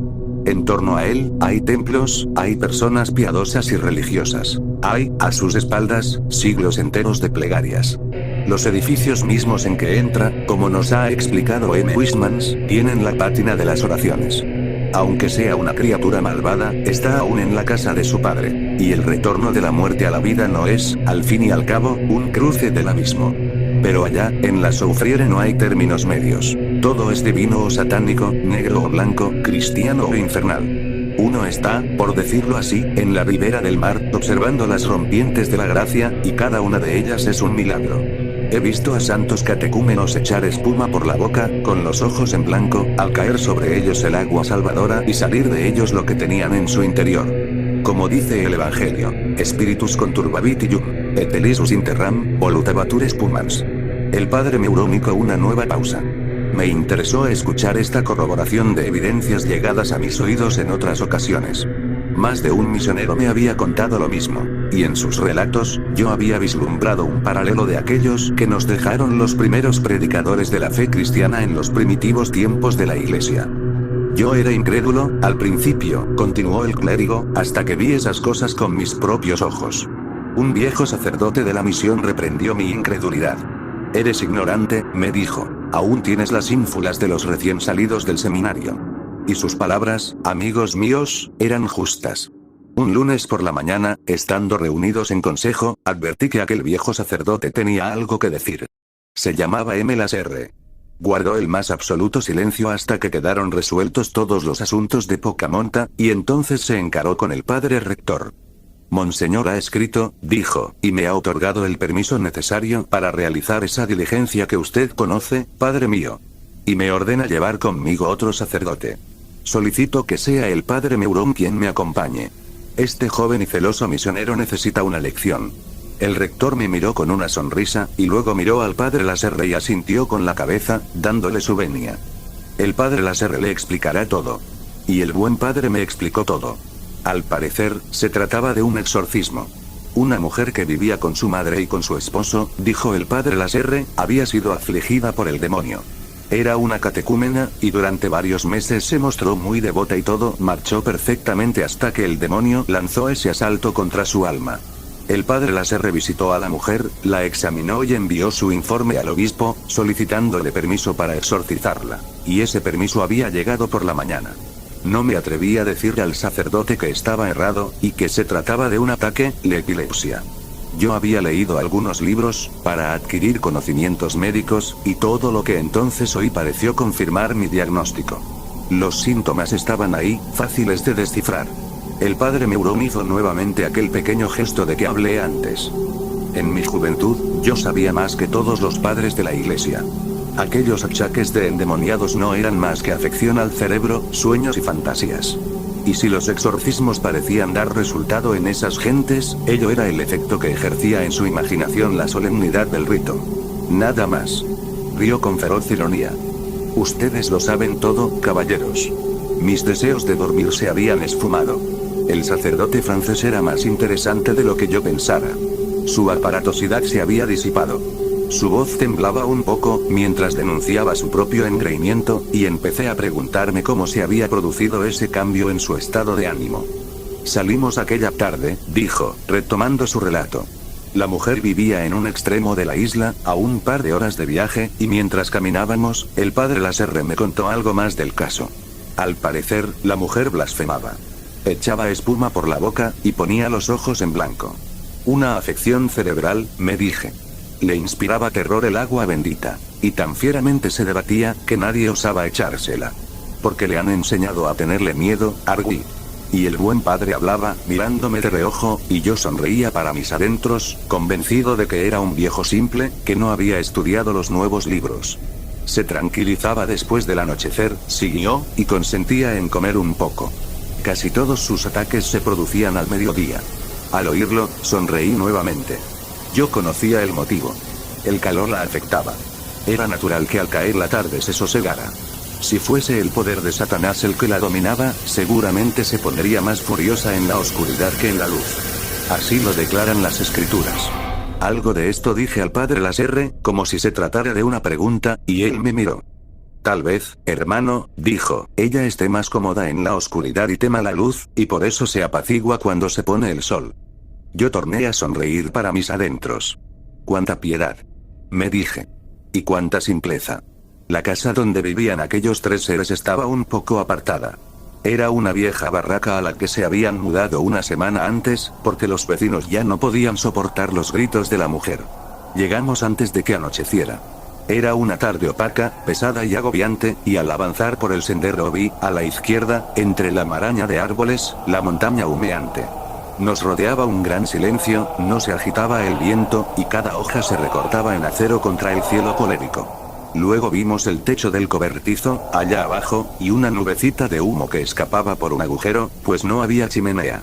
Nos sentaremos un rato aquí, hermano, dijo mi amigo. No entraremos en la casa hasta que anochezca. Sacó su breviario y empezó a rezar sus maitines y laudes, sentado en un tronco caído, al costado del sendero. Todo estaba silencioso. Yo experimentaba terribles distracciones, porque era joven y me sentía muy excitado. Y aunque estaba convencido de que no vería otra cosa que un ataque de epilepsia, no es esto agradable de ver. Pero finalizaba mi primer nocturno cuando vi que el padre Lasserre desviaba la vista del libro. Estábamos sentados a unas 30 yardas del techo de la cabaña, construida en una depresión, de suerte que el techo de la misma quedaba al nivel donde nos hallábamos sentados. Debajo había un pequeño espacio abierto, de unas 20 yardas de ancho, y más allá se extendía el bosque, y luego el humo de la aldea contra el cielo. Vi, también, el brocal de un pozo, junto al cual había un cubo. Y parado junto a este un hombre, un negro, muy erguido, con una vasija en la mano. Aquel sujeto se volvió, nos vio, y dejó caer la vasija, y yo alcancé a ver sus dientes blancos. El padre Lasserre se incorporó y se llevó el dedo a los labios, asintió una o dos veces con la cabeza, señaló al oeste, donde el sol iba tocando el horizonte, y el individuo respondió, a su vez, con un movimiento de cabeza, y se inclinó para recoger la vasija. La llenó con el agua del balde y regresó a la casa. Miré al padre Lasserre, y él devolvió mi mirada. Dentro de 5 minutos, dijo. Ese es el marido. ¿No le ha visto las heridas? Solo le había visto los dientes, repuse, y mi amigo meneó nuevamente la cabeza y se dispuso a concluir su nocturno. El padre Meuron hizo una nueva pausa dramática. Su rostro rubicundo parecía un poco más pálido que de costumbre, aunque no había contado aún nada capaz de justificar su horror. Evidentemente, algo se avecinaba. El rector se inclinó hacia mí y susurró, poniendo la mano a modo de pantalla, y en relación con lo que el francés había referido minutos antes, que ningún sacerdote está autorizado a pronunciar un exorcismo sin especial consentimiento de su obispo. Yo asentí y le di las gracias. Los ojos del padre Meuron recorrieron el círculo de oyentes con un fulgor terrible. Entrelazó las manos y prosiguió. Cuando no se veía del sol más que el rojo borde sobre el mar, bajamos a la casa. El sendero llegaba a la altura del techo del cobertizo. Después se replegaba y descendía, pasaba ante la ventana y desembocaba frente al cobertizo. Al pasar frente a aquella ventana, en pos del padre Lasserre, que llevaba su bolsa con el oficionario y el agua bendita, miré furtivamente, pero no vi otra cosa que el resplandor del fuego. Y no se oía ruido alguno. Eso me pareció terrible. La puerta estaba cerrada cuando llegamos, y al alzar la mano el padre Lasserre, se oyó en el interior un aullido de bestia. Llamó a la puerta, y me miró. No es más que epilepsia, pensé. El padre Meuron se interrumpió y nos miró a todos con sonrisa irónica. Después entrelazó las manos por debajo de la barbilla, como un hombre aterrorizado. No les diré todo lo que vi cuando encendimos la vela y la pusimos sobre la mesa. Apenas les contaré una pequeña parte. De lo contrario, queridos amigos, no tendrían buenos sueños como no los tuve yo aquella noche. La mujer estaba sentada en un rincón, junto al fuego, los brazos atados con cuerdas a una silla, y las piernas amarradas, también, a las patas de la silla. Caballeros, esa criatura ya no parecía una mujer. El aullido del lobo brotaba de sus labios, pero en ese aullido había palabras. Al principio no comprendí, hasta que empezó a hablar en francés Dios. La espuma le caía de la boca como si fuera agua, y sus ojos, yo me eché a temblar cuando vi los ojos, empecé a volcar el agua bendita, junto a las velas. Había un plato de carne sobre la mesa, carnero asado según creo, y una hogaza de pan. Recuerden eso, caballeros. Esa carne y ese pan. Y parado allí, torné a decirme que no era más que un caso de epilepsia, o en el peor de los casos, de locura. Amigos míos, probablemente pocos de entre ustedes conozcan la fórmula del exorcismo. No figura en el ritual ni en el pontifical, y yo mismo no puedo recordarla. Pero empezaba así. El francés se incorporó y quedó de espaldas al fuego, con el rostro en sombra. El padre Lasserre estaba aquí con su sobrepelliz y su estola, y yo a su lado.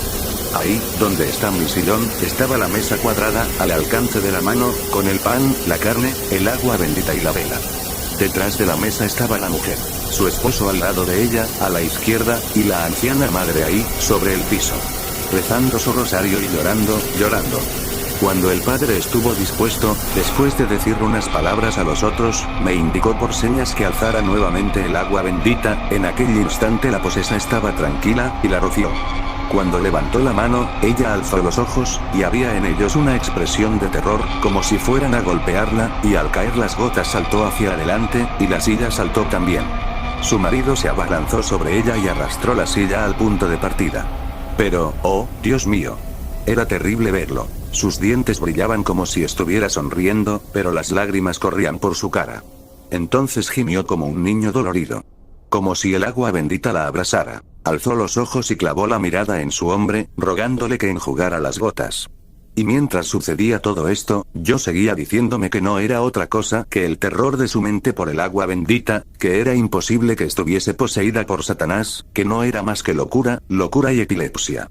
El padre Láser siguió rezando sus oraciones, y yo dije amén, y después recitó un salmo, Deus in nomine tuo album me fac, y después vino la primera exhortación al espíritu impuro, ordenándole que saliera, en nombre de los misterios de la encarnación y la pasión. Caballeros, puedo jurarles que entonces sucedió algo, aunque no sé exactamente qué. La confusión se apoderó de mí, y una especie de oscuridad. No vi nada, era como si estuviese muerto. El sacerdote alzó una mano temblorosa para enjugarse la transpiración de la frente. Un profundo silencio reinaba en el aposento. Miré a Monseñor, y vi que tenía la pipa a 2 centímetros de la boca, que sus labios colgaban flojos y laxos, y que tenía los ojos fijos. Cuando recuperé la noción de las cosas, el padre Láser leía, en los evangelios, cómo nuestro Señor dio autoridad a su iglesia para echar a los espíritus malignos. Y su voz no tembló una sola vez. ¿Y la mujer? Exclamó la voz ronca del padre Brent. Ah. La mujer. Dios mío. No lo sé. No la miré. Yo miraba el plato que estaba sobre la mesa. Pero, por lo menos, ella había dejado de gritar. Terminada la lectura de los evangelios, el padre Láser remedió el libro. Luego me llamó con la mano, y lo seguí, hasta que estuvimos a un paso de la mujer. Pero yo no podía tener quieto el libro, temblaba, él me arrebató el libro, brusco y colérico. Retírese, dijo, poniendo el libro en la mano del esposo. Me refugié tras la mesa y me apoyé en ella. Entonces el padre Láser, Dios mío. Qué coraje el de ese hombre. Colocó sus manos sobre la cabeza de la mujer. Ella alzó los dientes para morder, pero él era demasiado fuerte, y luego él leyó la segunda exhortación al espíritu impuro, Execrucum Domini. He aquí la cruz del Señor. Huid, huestes adversas, el león de la tribu de Judá ha prevalecido. Caballeros, yo que estoy aquí puedo decirles que algo ocurrió, aunque solo Dios sabe qué. Cuando la mujer gritó y se arrastró, la llama de la vela tomó por un instante el color del humo. Me dije que era el polvo levantado por el forcejeo, el sucio aliento de la enferma. Sí, caballeros, yo pensé lo mismo que ustedes piensan ahora. No es más que un ataque de epilepsia, ¿verdad, señores?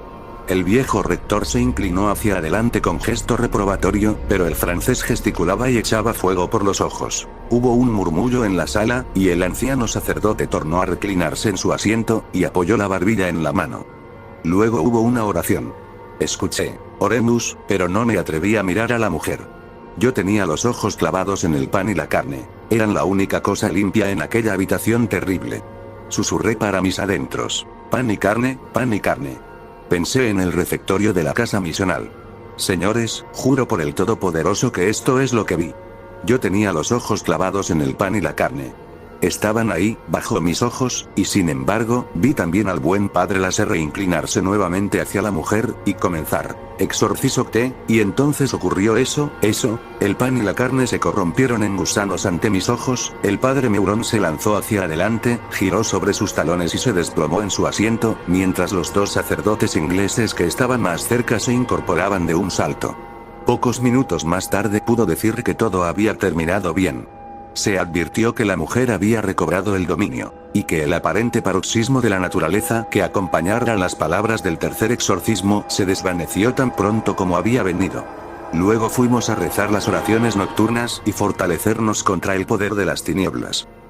Hago escribo esto bajo una fuerte tensión mental, ya que cuando llegue la noche habré dejado de existir. Sin dinero, y agotada mi provisión de droga, que es lo único que me hace tolerable la vida, no puedo seguir soportando más esta tortura. Me arrojaré desde esta ventana de la guardilla a la sórdida calle de abajo. Pese a mi esclavitud a la morfina, no me considero un débil ni un degenerado. Cuando hayan leído estas páginas atropelladamente garabateadas, quizás se hagan idea, aunque no completa, de por qué debo buscar el olvido o la muerte.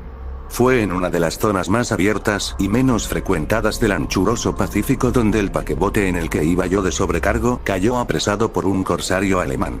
La Gran Guerra estaba entonces en sus comienzos, y las fuerzas oceánicas de los hunos aún no se habían hundido en su degradación posterior, así que nuestro buque fue capturado legalmente, y nuestra tripulación tratada con toda la deferencia y consideración debidas a unos prisioneros navales. En efecto, tan liberal era la disciplina de nuestros opresores, que 5 días más tarde conseguí escaparme en un pequeño bote, con agua y provisiones para bastante tiempo. Cuando al fin me encontré libre y a la deriva, tenía muy poca idea de cuál era mi situación. Navegante poco experto, solo sabía calcular de manera muy vaga, por el sol y las estrellas, que estaba algo al sur del Ecuador. No sabía en absoluto en qué longitud, y no se divisaba isla ni costa alguna. El tiempo se mantenía bueno, y durante incontables días navegué sin rumbo bajo un sol abrasador, con la esperanza de que pasara algún barco, o de que me arrojaran las olas a alguna región habitable. Pero no aparecían ni barcos ni tierra, y comencé a desesperar en mi soledad, en medio de aquella ondulante e ininterrumpida inmensidad azul. El cambio ocurrió mientras dormía. Nunca llegaré a conocer los pormenores, porque mi sueño, aunque poblado de pesadillas, fue ininterrumpido. Cuando desperté finalmente, descubrí que me encontraba medio succionado en una especie de lodazal viscoso y negruzco que se extendía a mi alrededor, con monótonas ondulaciones hasta donde alcanzaba la vista, en el cual se había adentrado mi bote cierto trecho. Aunque cabe suponer que mi primera reacción fuera de perplejidad ante una transformación del paisaje tan prodigiosa e inesperada, en realidad sentí más horror que asombro, pues había en la atmósfera y en la superficie putrefacta una calidad siniestra que me heló el corazón. La zona estaba corrompida de peces descompuestos y otros animales menos identificables que se veían emerger en el cieno de la interminable llanura. Quizá no deba esperar transmitir con meras palabras la indecible repugnancia que puede reinar en el absoluto silencio y la estéril inmensidad. Nada alcanzaba a oírse, nada había a la vista, salvo una vasta extensión del Égamo negruzco, si bien la absoluta quietud y la uniformidad del paisaje me producían un terror nauseabundo. El sol ardía en un cielo que me parecía casi negro por la cruel ausencia de nubes. Era como si reflejase la ciénaga tenebrosa que tenía bajo mis pies. Al meterme en el bote encallado, me di cuenta de que solo una posibilidad podía explicar mi situación. Merced a una conmoción volcánica, el fondo oceánico había emergido a la superficie, sacando a la luz regiones que durante millones de años habían estado ocultas bajo insondables profundidades de agua. Tan grande era la extensión de esta nueva tierra emergida debajo de mí, que no lograba percibir el más leve rumor de oleaje, por mucho que aguzaba el oído. Tampoco había aves marinas que se alimentaran de aquellos peces muertos. Durante varias horas estuve pensando y meditando sentado en el bote, que se apoyaba sobre un costado y proporcionaba un poco de sombra al desplazarse el sol en el cielo. A medida que el día avanzaba, el suelo iba perdiendo viscosidad, por lo que en poco tiempo estaría bastante seco para poderlo recorrer fácilmente. Dormí poco esa noche, y al día siguiente me preparé una provisión de agua y comida, a fin de emprender la marcha en busca del desaparecido mar, y de un posible rescate. A la mañana del tercer día comprobé que el suelo estaba bastante seco para andar por él con comodidad. El hedor a pescado era insoportable, pero me tenían preocupado cosas más graves para que me molestase este desagradable inconveniente, y me puse en marcha hacia una meta desconocida. Durante todo el día caminé constantemente en dirección oeste, guiado por una lejana colina que descollaba por encima de las demás elevaciones del ondulado desierto. Acampé esa noche, y al día siguiente proseguí la marcha hacia la colina, aunque parecía escasamente más cerca que la primera vez que la descubrí. Al atardecer del cuarto día llegué al pie de dicha elevación, que resultó ser mucho más alta de lo que me había parecido de lejos. Tenía un valle delante que hacía más pronunciado el relieve respecto del resto de la superficie. Demasiado cansado para emprender el ascenso, dormí a la sombra de la colina. No sé por qué, mis sueños fueron extravagantes esa noche. Pero antes que la luna menguante, fantásticamente gibosa, hubiese subido muy alto por el este de la llanura, me desperté cubierto de un sudor frío, decidido a no dormir más. Las visiones que había tenido eran excesivas para soportarlas otra vez. A la luz de la luna comprendí lo imprudente que había sido al viajar de día. Sin el sol abrasador, la marcha me habría resultado menos fatigosa. De hecho, me sentí de nuevo lo bastante fuerte como para acometer el ascenso que por la tarde no había sido capaz de emprender. Recogí mis cosas e inicié la subida a la cresta de la elevación. Ya he dicho que la ininterrumpida monotonía de la ondulada llanura era fuente de un vago horror para mí, pero creo que mi horror aumentó cuando llegué a lo alto del monte y vi, al otro lado, una inmensa cima o cañón, cuya oscura concavidad aún no iluminaba la luna. Me pareció que me encontraba en el borde del mundo, escrutando desde el mismo canto hacia un caos insondable de noche eterna. En mi terror se mezclaban extraños recuerdos del paraíso perdido, y la espantosa ascensión de Satanás a través de remotas regiones de tinieblas. Al elevarse más la luna en el cielo, empecé a observar que las laderas del valle no eran tan completamente perpendiculares como había imaginado. La roca formaba cornisas y salientes que proporcionaban apoyos relativamente cómodos para el descenso, y a partir de unos centenares de pies, el declive se hacía más gradual. Movido por un impulso que no me es posible analizar con precisión, bajé trabajosamente por las rocas, hasta el declive más suave, sin dejar de mirar hacia las profundidades estigias, donde aún no había penetrado la luz. De repente, me llamó la atención un objeto singular que había en la ladera opuesta, el cual se erguía enhiesto como a un centenar de yardas de donde estaba yo. Objeto que brilló con un resplandor blanquecino al recibir de pronto los primeros rayos de la luna ascendente. No tardé en comprobar que era tan solo una piedra gigantesca, pero tuve la clara impresión de que su posición y su contorno no eran enteramente obra de la naturaleza. Un examen más detenido me llenó de sensaciones imposibles de expresar. Pues pese a su enorme magnitud, y su situación en un abismo abierto en el fondo del mar cuando el mundo era joven, me di cuenta, sin posibilidad de duda, de que el extraño objeto era un monolito perfectamente tallado, cuya imponente masa había conocido el arte y quizá el culto de criaturas vivas y pensantes. Confuso y asustado, aunque no sin cierta emoción de científico o de arqueólogo, examiné mis alrededores con atención. La luna, ahora casi en su cenit, asomaba espectral y vívida por encima de los gigantescos peldaños que rodeaban el abismo, y reveló un ancho curso de agua que discurría por el fondo formando meandros, perdiéndose en ambas direcciones, y casi lamiéndome los pies donde me había detenido. Al otro lado del abismo, las pequeñas olas bañaban la base del ciclópeo monolito, en cuya superficie podía distinguir ahora inscripciones y toscos relieves. La escritura pertenecía a un sistema de jeroglíficos desconocido para mí, distinto de cuantos yo había visto en los libros, y consistente en su mayor parte en símbolos acuáticos esquematizados tales como peces, anguilas, pulpos, crustáceos, moluscos, ballenas y demás. Algunos de los caracteres representaban evidentemente seres marinos desconocidos para el mundo moderno, pero cuyos cuerpos en descomposición había visto yo en la llanura surgida del océano. Sin embargo, fueron los relieves los que más me fascinaron. Claramente visibles al otro lado del curso de agua, a causa de sus enormes proporciones, había una serie de bajorrelieves cuyos temas habrían despertado la envidia de un doré. Creo que estos seres pretendían representar hombres, al menos, cierta clase de hombres. Aunque aparecían retozando como peces en las aguas de alguna gruta marina, o rindiendo homenaje a algún monumento monolítico, bajo el agua también. No me atrevo a descubrir con detalle sus rostros y sus cuerpos, ya que el mero recuerdo me produce náuseas. Más grotescos de lo que podría concebir la imaginación de un Poe o de un Bulwer, eran detestablemente humanos en general, a pesar de sus manos y pies palmeados, sus labios espantosamente anchos y flácidos, sus ojos abultados y vidriosos, y demás rasgos de recuerdo menos agradable. Curiosamente, parecían cincelados sin la debida proporción con los escenarios que servían de fondo, ya que uno de los seres estaba en actitud de matar una ballena de tamaño ligeramente mayor que él. Observé, como digo, sus formas grotescas y sus extrañas dimensiones. Pero un momento después decidí que se trataba de dioses imaginarios de alguna tribu pescadora o marinera. De una tribu cuyos últimos descendientes debieron de perecer antes que naciera el primer antepasado del hombre de Pilto I de Neandertal. Aterrado ante esta visión inesperada y fugaz de un pasado que rebasaba la concepción del más atrevido antropólogo, me quedé pensativo, mientras la luna bañaba con misterioso resplandor el silencioso canal que tenía ante mí. Entonces, de repente, lo vi. Tras una leve agitación que delataba su ascensión a la superficie, la entidad surgió a la vista sobre las aguas oscuras.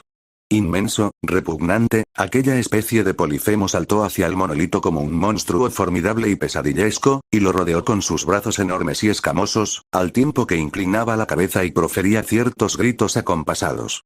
Creo que enloquecí entonces.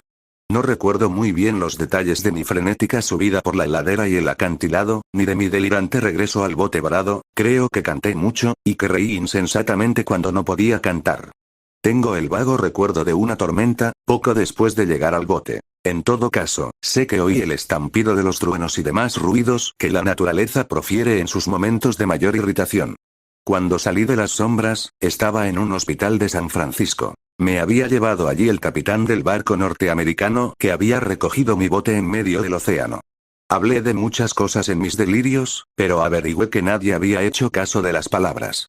Los que me habían rescatado no sabían nada sobre la aparición de una zona de fondo oceánico en medio del Pacífico, y no juzgué necesario insistir en algo que sabía que no iban a creer. Un día fui a ver a un famoso etnólogo, y lo divertí haciéndole extrañas preguntas sobre la antigua leyenda filistea en torno a Dagón, el dios pez. Pero enseguida me di cuenta de que era un hombre irremediablemente convencional, y dejé de preguntar. Es de noche, especialmente cuando la luna se vuelve gibosa y menguante, cuando veo a ese ser. He intentado olvidarlo con la morfina, pero la droga solo me proporciona una cesación transitoria, y me ha atrapado en sus garras, convirtiéndome irremisiblemente en su esclavo. Así que voy a poner fin a todo esto, ahora que he contado lo ocurrido para información o diversión desdeñosa de mis semejantes. Muchas veces me pregunto si no será una fantasmagoría, un producto de la fiebre que sufrí en el bote a causa de la insolación, cuando escapé del barco de guerra alemán. Me lo pregunto muchas veces. Pero siempre se me aparece, en respuesta, una visión monstruosamente vívida. No puedo pensar en las profundidades del mar sin estremecerme ante las espantosas entidades que quizá en este instante se arrastran y se agitan en su lecho fangoso, adorando a sus antiguos ídolos de piedra y esculpiendo sus propias imágenes detestables en obeliscos submarinos de mojado granito. Pienso en el día que emerjan de las olas, y se lleven entre sus garras de vapor humeantes a los endebles restos de una humanidad exhausta por la guerra, en el día en que se hunda la tierra, y emerja el fondo del océano en medio del universal pandemonio. Se acerca el fin. Oigo ruido en la puerta, como si forcejeara en ella un cuerpo inmenso y resbaladizo. No me encontrará. Dios mío, esa mano. La ventana. La ventana. Damas de honor Alper, el agente de bienes raíces del pueblo, entrecerró los ojos. Ustedes son los mismos que recorrieron ese lugar en abril, ¿no es así? Claro que sí. Los que quedaron atrapados en esa extraña tormenta de nieve y pasaron el noche allí. El señor y la señora Wilkes, ¿verdad? Wilkins, corrigió Norman, frunciendo el ceño ante una fotografía en la pared de la lúgubre oficina del anciano. Una imagen amarillenta y manchada de moscas en la casa en todo su deterioro y monotonía. ¿Y quieren verla de nuevo? ¿Sí? Exclamó Linda. Ambos hombres la miraron con dureza debido a su vehemencia. Norman, su marido, se alarmó de nuevo por el entusiasmo que brilló en sus encantadores ojos marrones, y que de repente fue reemplazado por una mirada de culpa. Sí, inconfundiblemente una mirada de culpa. Quiero decir, balbuceó, todavía queremos una casa grande y vieja, señor Alper. Nunca hemos dejado de buscar. Y seguimos pensando que la casa de Creighton podría servir. ¿Sigues pensando que podría funcionar?, la corrigió Norman en silencio. A él mismo le disgustaba mucho el lugar cuando Alper se lo había mostrado hace 4 meses. El filo de su aborrecimiento inicial ni siquiera se había atenuado, y el tiempo nunca opacaría su recuerdo de esa expresión impactante en el rostro de Linda. Cuando volviera a cruzar esa puerta de 170 años, odiaría y temería a la casa tanto como antes, estaba seguro. ¿Volvería a ver esa expresión en el rostro de su esposa? Dios no lo quiera. Bueno, dijo Alper, supongo que no será necesario que vaya con ustedes esta vez. Solo les pediré que me devuelvan la llave cuando hayan terminado. Norman aceptó la llave etiquetada y caminó infelizmente hacia el coche. Había 4 millas desde el pueblo hasta la casa. 1 milla de asfalto estrecho, 3 de un camino de tierra que parecía abandonado y olvidado incluso en esta parte descuidada de Nueva Inglaterra. A las 3 de la tarde de un increíblemente caluroso día de agosto, el automóvil emitió el único sonido en un profundo silencio verde. El calor del sol les había robado la voz incluso a pájaros e insectos. Norman también guardó silencio, con aprensión. A su lado, su adorada esposa, con quien se había casado hacía menos de 2 años, se inclinó hacia adelante para mirar a través del parabrisas y vislumbrar por primera vez su destino. Parecía haber olvidado su existencia. Ahora solo importaba la casa. Y ahí estaba. Nada había cambiado. Era grande y fea, con una plaza delantera hundida y muy pocas ventanas. Era vieja. Era gris porque casi toda su pintura blanca se había desgastado.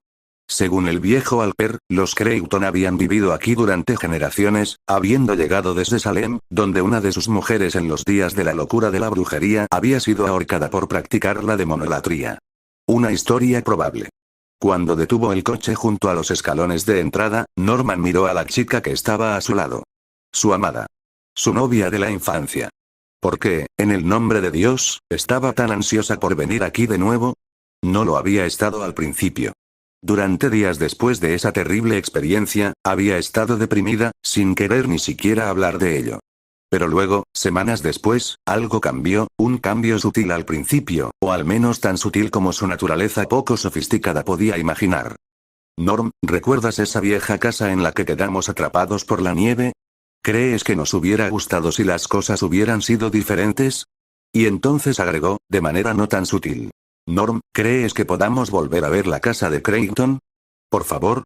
Norm. Mientras buscaba a tientas la llave en la cerradura, tomó su mano. ¿Estás bien, cariño? Por supuesto. El mismo tono de voz que había utilizado en la destartalada oficina de Alper. Impaciente. Crítico. No hagas preguntas tontas. Con una premonición de desastre, abrió la vieja puerta. Nada había cambiado. Amueblada, lo había llamado Alper, tratando de ser gracioso. Había ruinas polvorientas de muebles y alfombras y, sí, alguien o algo los estaba usando. Tanto que evidentemente la casa no había estado vacía durante 8 años, como afirmó Alper. Ahora la sensación regresó cuando Norman siguió a su esposa a través de las habitaciones de la planta baja y subió las escaleras. Pero el sentimiento era fuerte. Quería desesperadamente tomar su mano de nuevo y gritar. No, no, cariño. Salgamos de aquí. Arriba, cuando ella se detuvo en el gran dormitorio del frente, volviéndose lentamente para mirar a su alrededor, él dijo impotente. Cariño, por favor, ¿qué es lo que estás buscando? Sin respuesta. Había dejado de existir. Incluso se topó con él al pasar para sentarse en el viejo colchón con dosel con moho. Y, sentada allí, miró al vacío como lo había hecho antes. Se acercó a ella y le tomó las manos. Linda, por el amor de Dios, ¿qué pasa con este lugar? Ella miró hacia arriba y le sonrió. Estoy bien. No te preocupes, cariño. Había una manta vieja en la cama cuando entraron a esta habitación antes. Había pensado en envolverla en ella porque estaba temblando, la casa estaba helada y con el coche atrapado en la nieve cada vez más profunda, tendrían que pasar la noche aquí. Pero la manta apestaba y ella se estremeció al sentirla sobre su piel. Entonces, espera, había dicho con un destello de inspiración. Tengo una manta en el coche. Al menos vale la pena intentarlo. Tengo frío, Norm. Déjame quedarme aquí. ¿Estarás bien? ¿No tienes miedo? Mejor asustada que congelada. Bueno, no tardaré. ¿Cuánto tiempo estuvo ausente? ¿10 minutos? ¿20? En 2 ocasiones la manta se le había escapado de las manos y volado por el aire como un enorme pájaro amarillo, y se había visto obligado a ir a tientas tras ella con el viento helado azotando su rostro medio congelado. Digamos 20 minutos, no más. Luego había regresado a la casa con desaliento y había vuelto a subir las escaleras hasta el dormitorio del frente. Y allí estaba ella sentada en la cama, como estaba sentada ahora. Blanca como la nieve misma. Con los ojos muy abiertos. Mirando fijamente hacia algo que solo ella podía ver. Linda. ¿Qué pasa? Nada, nada, él la agarró por los hombros. Escúchame. Deja de mirar así. ¿Qué pasó? Creí haber oído algo. Vi algo. ¿Qué? No lo sé. No, lo recuerdo. Levantándola de la cama, la rodeó con los brazos y miró con expresión desafiante la puerta vacía. Extraño. Una fina capa de niebla o humo se movió a lo largo del suelo hasta el pasillo. Y había formas flotantes de la misma materia oscura atrapadas en las esquinas de la habitación, como si hubieran quedado atrás.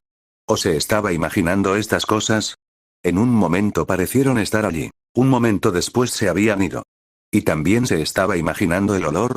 Antes no había estado presente en el aire mohoso de esta habitación. Ciertamente parecía ser así ahora, a menos que sus sentidos le estuvieran jugando una mala pasada. Un olor peculiarmente robusto, incuestionablemente masculino. Pero ahora se estaba desvaneciendo. No importa. Había alguien en esa casa, por Dios. Había sentido una presencia extraña cuando Alper estaba allí, más aún después de la partida de la gente de bienes raíces. Alguien, algo, siguiéndolos, observándolos.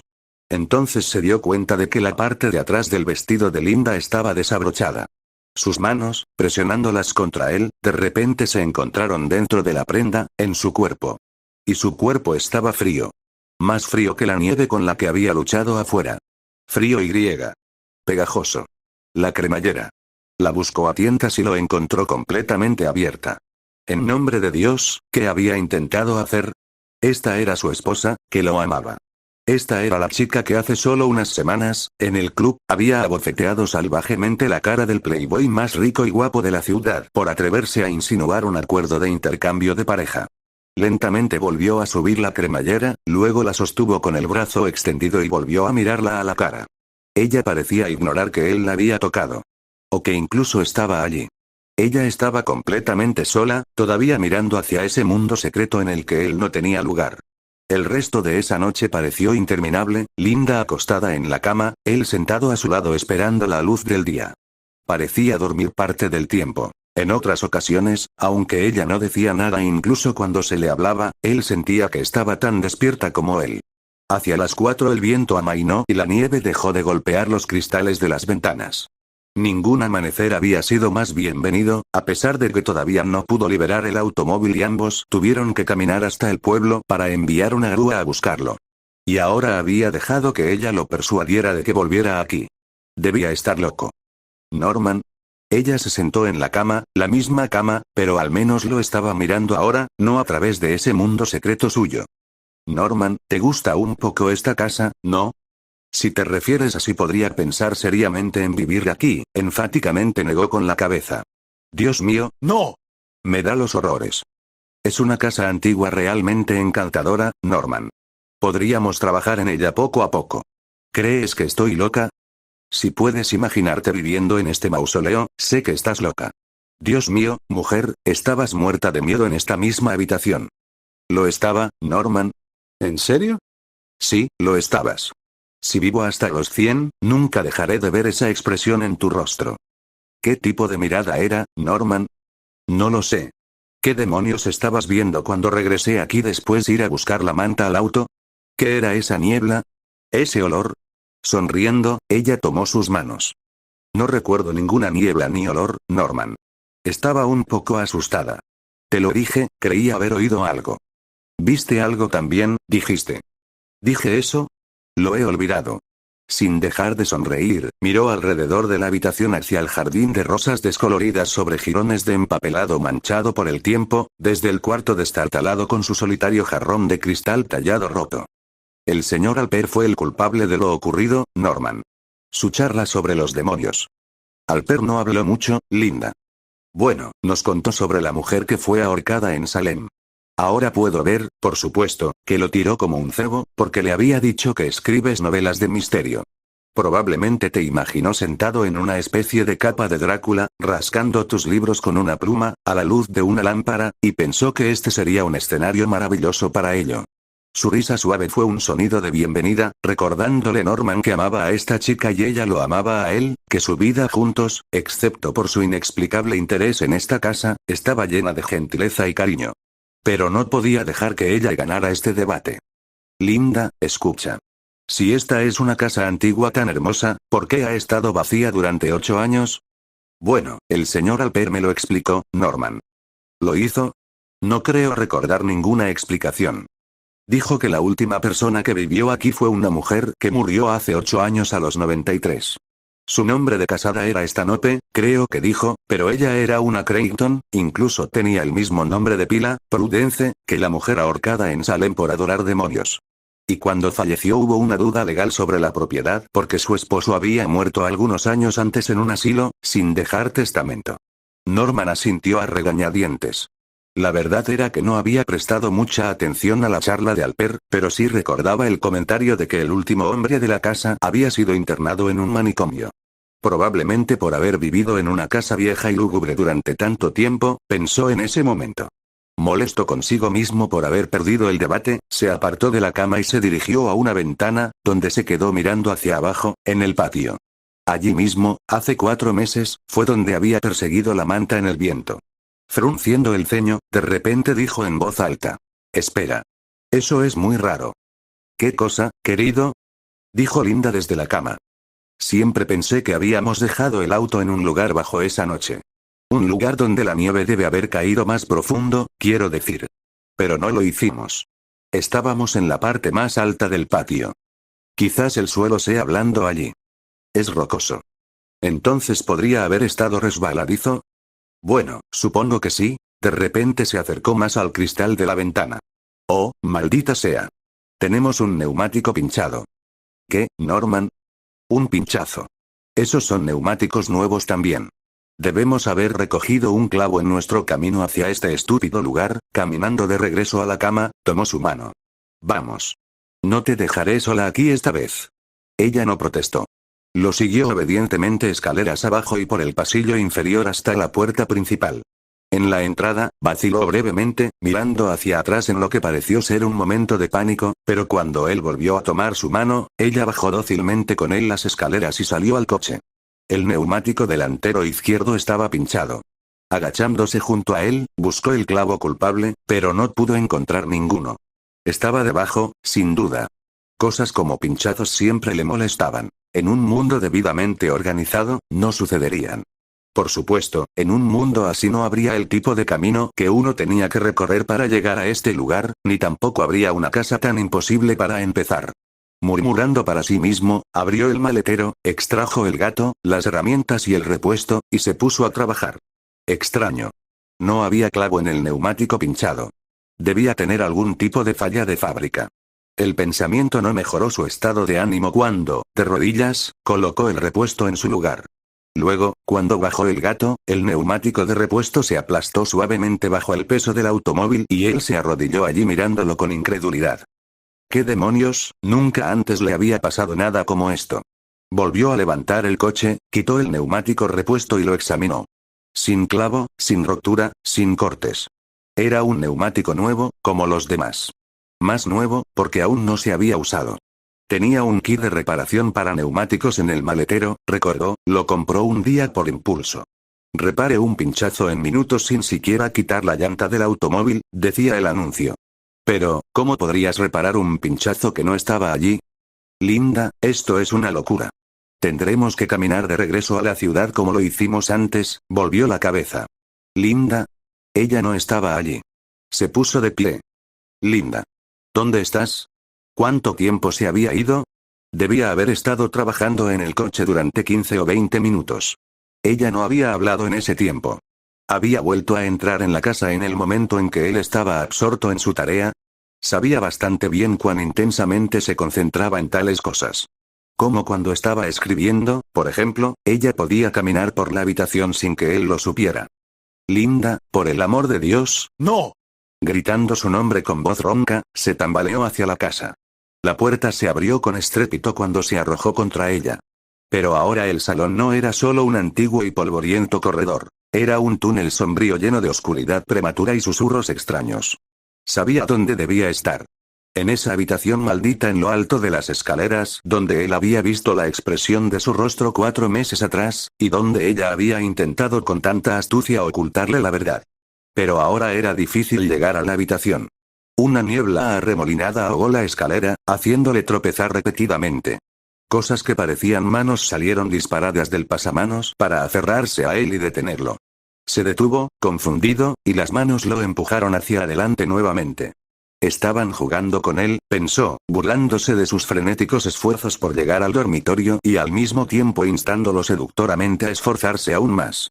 Y los susurros formaban palabras, o parecían hacerlo. Ven Norman, dulce Norman, ven, ven, ven. También en el pasillo de arriba la niebla arremolinada lo desafió, profundizándose hasta convertirse en una masa en movimiento que ocultaba la puerta de la habitación.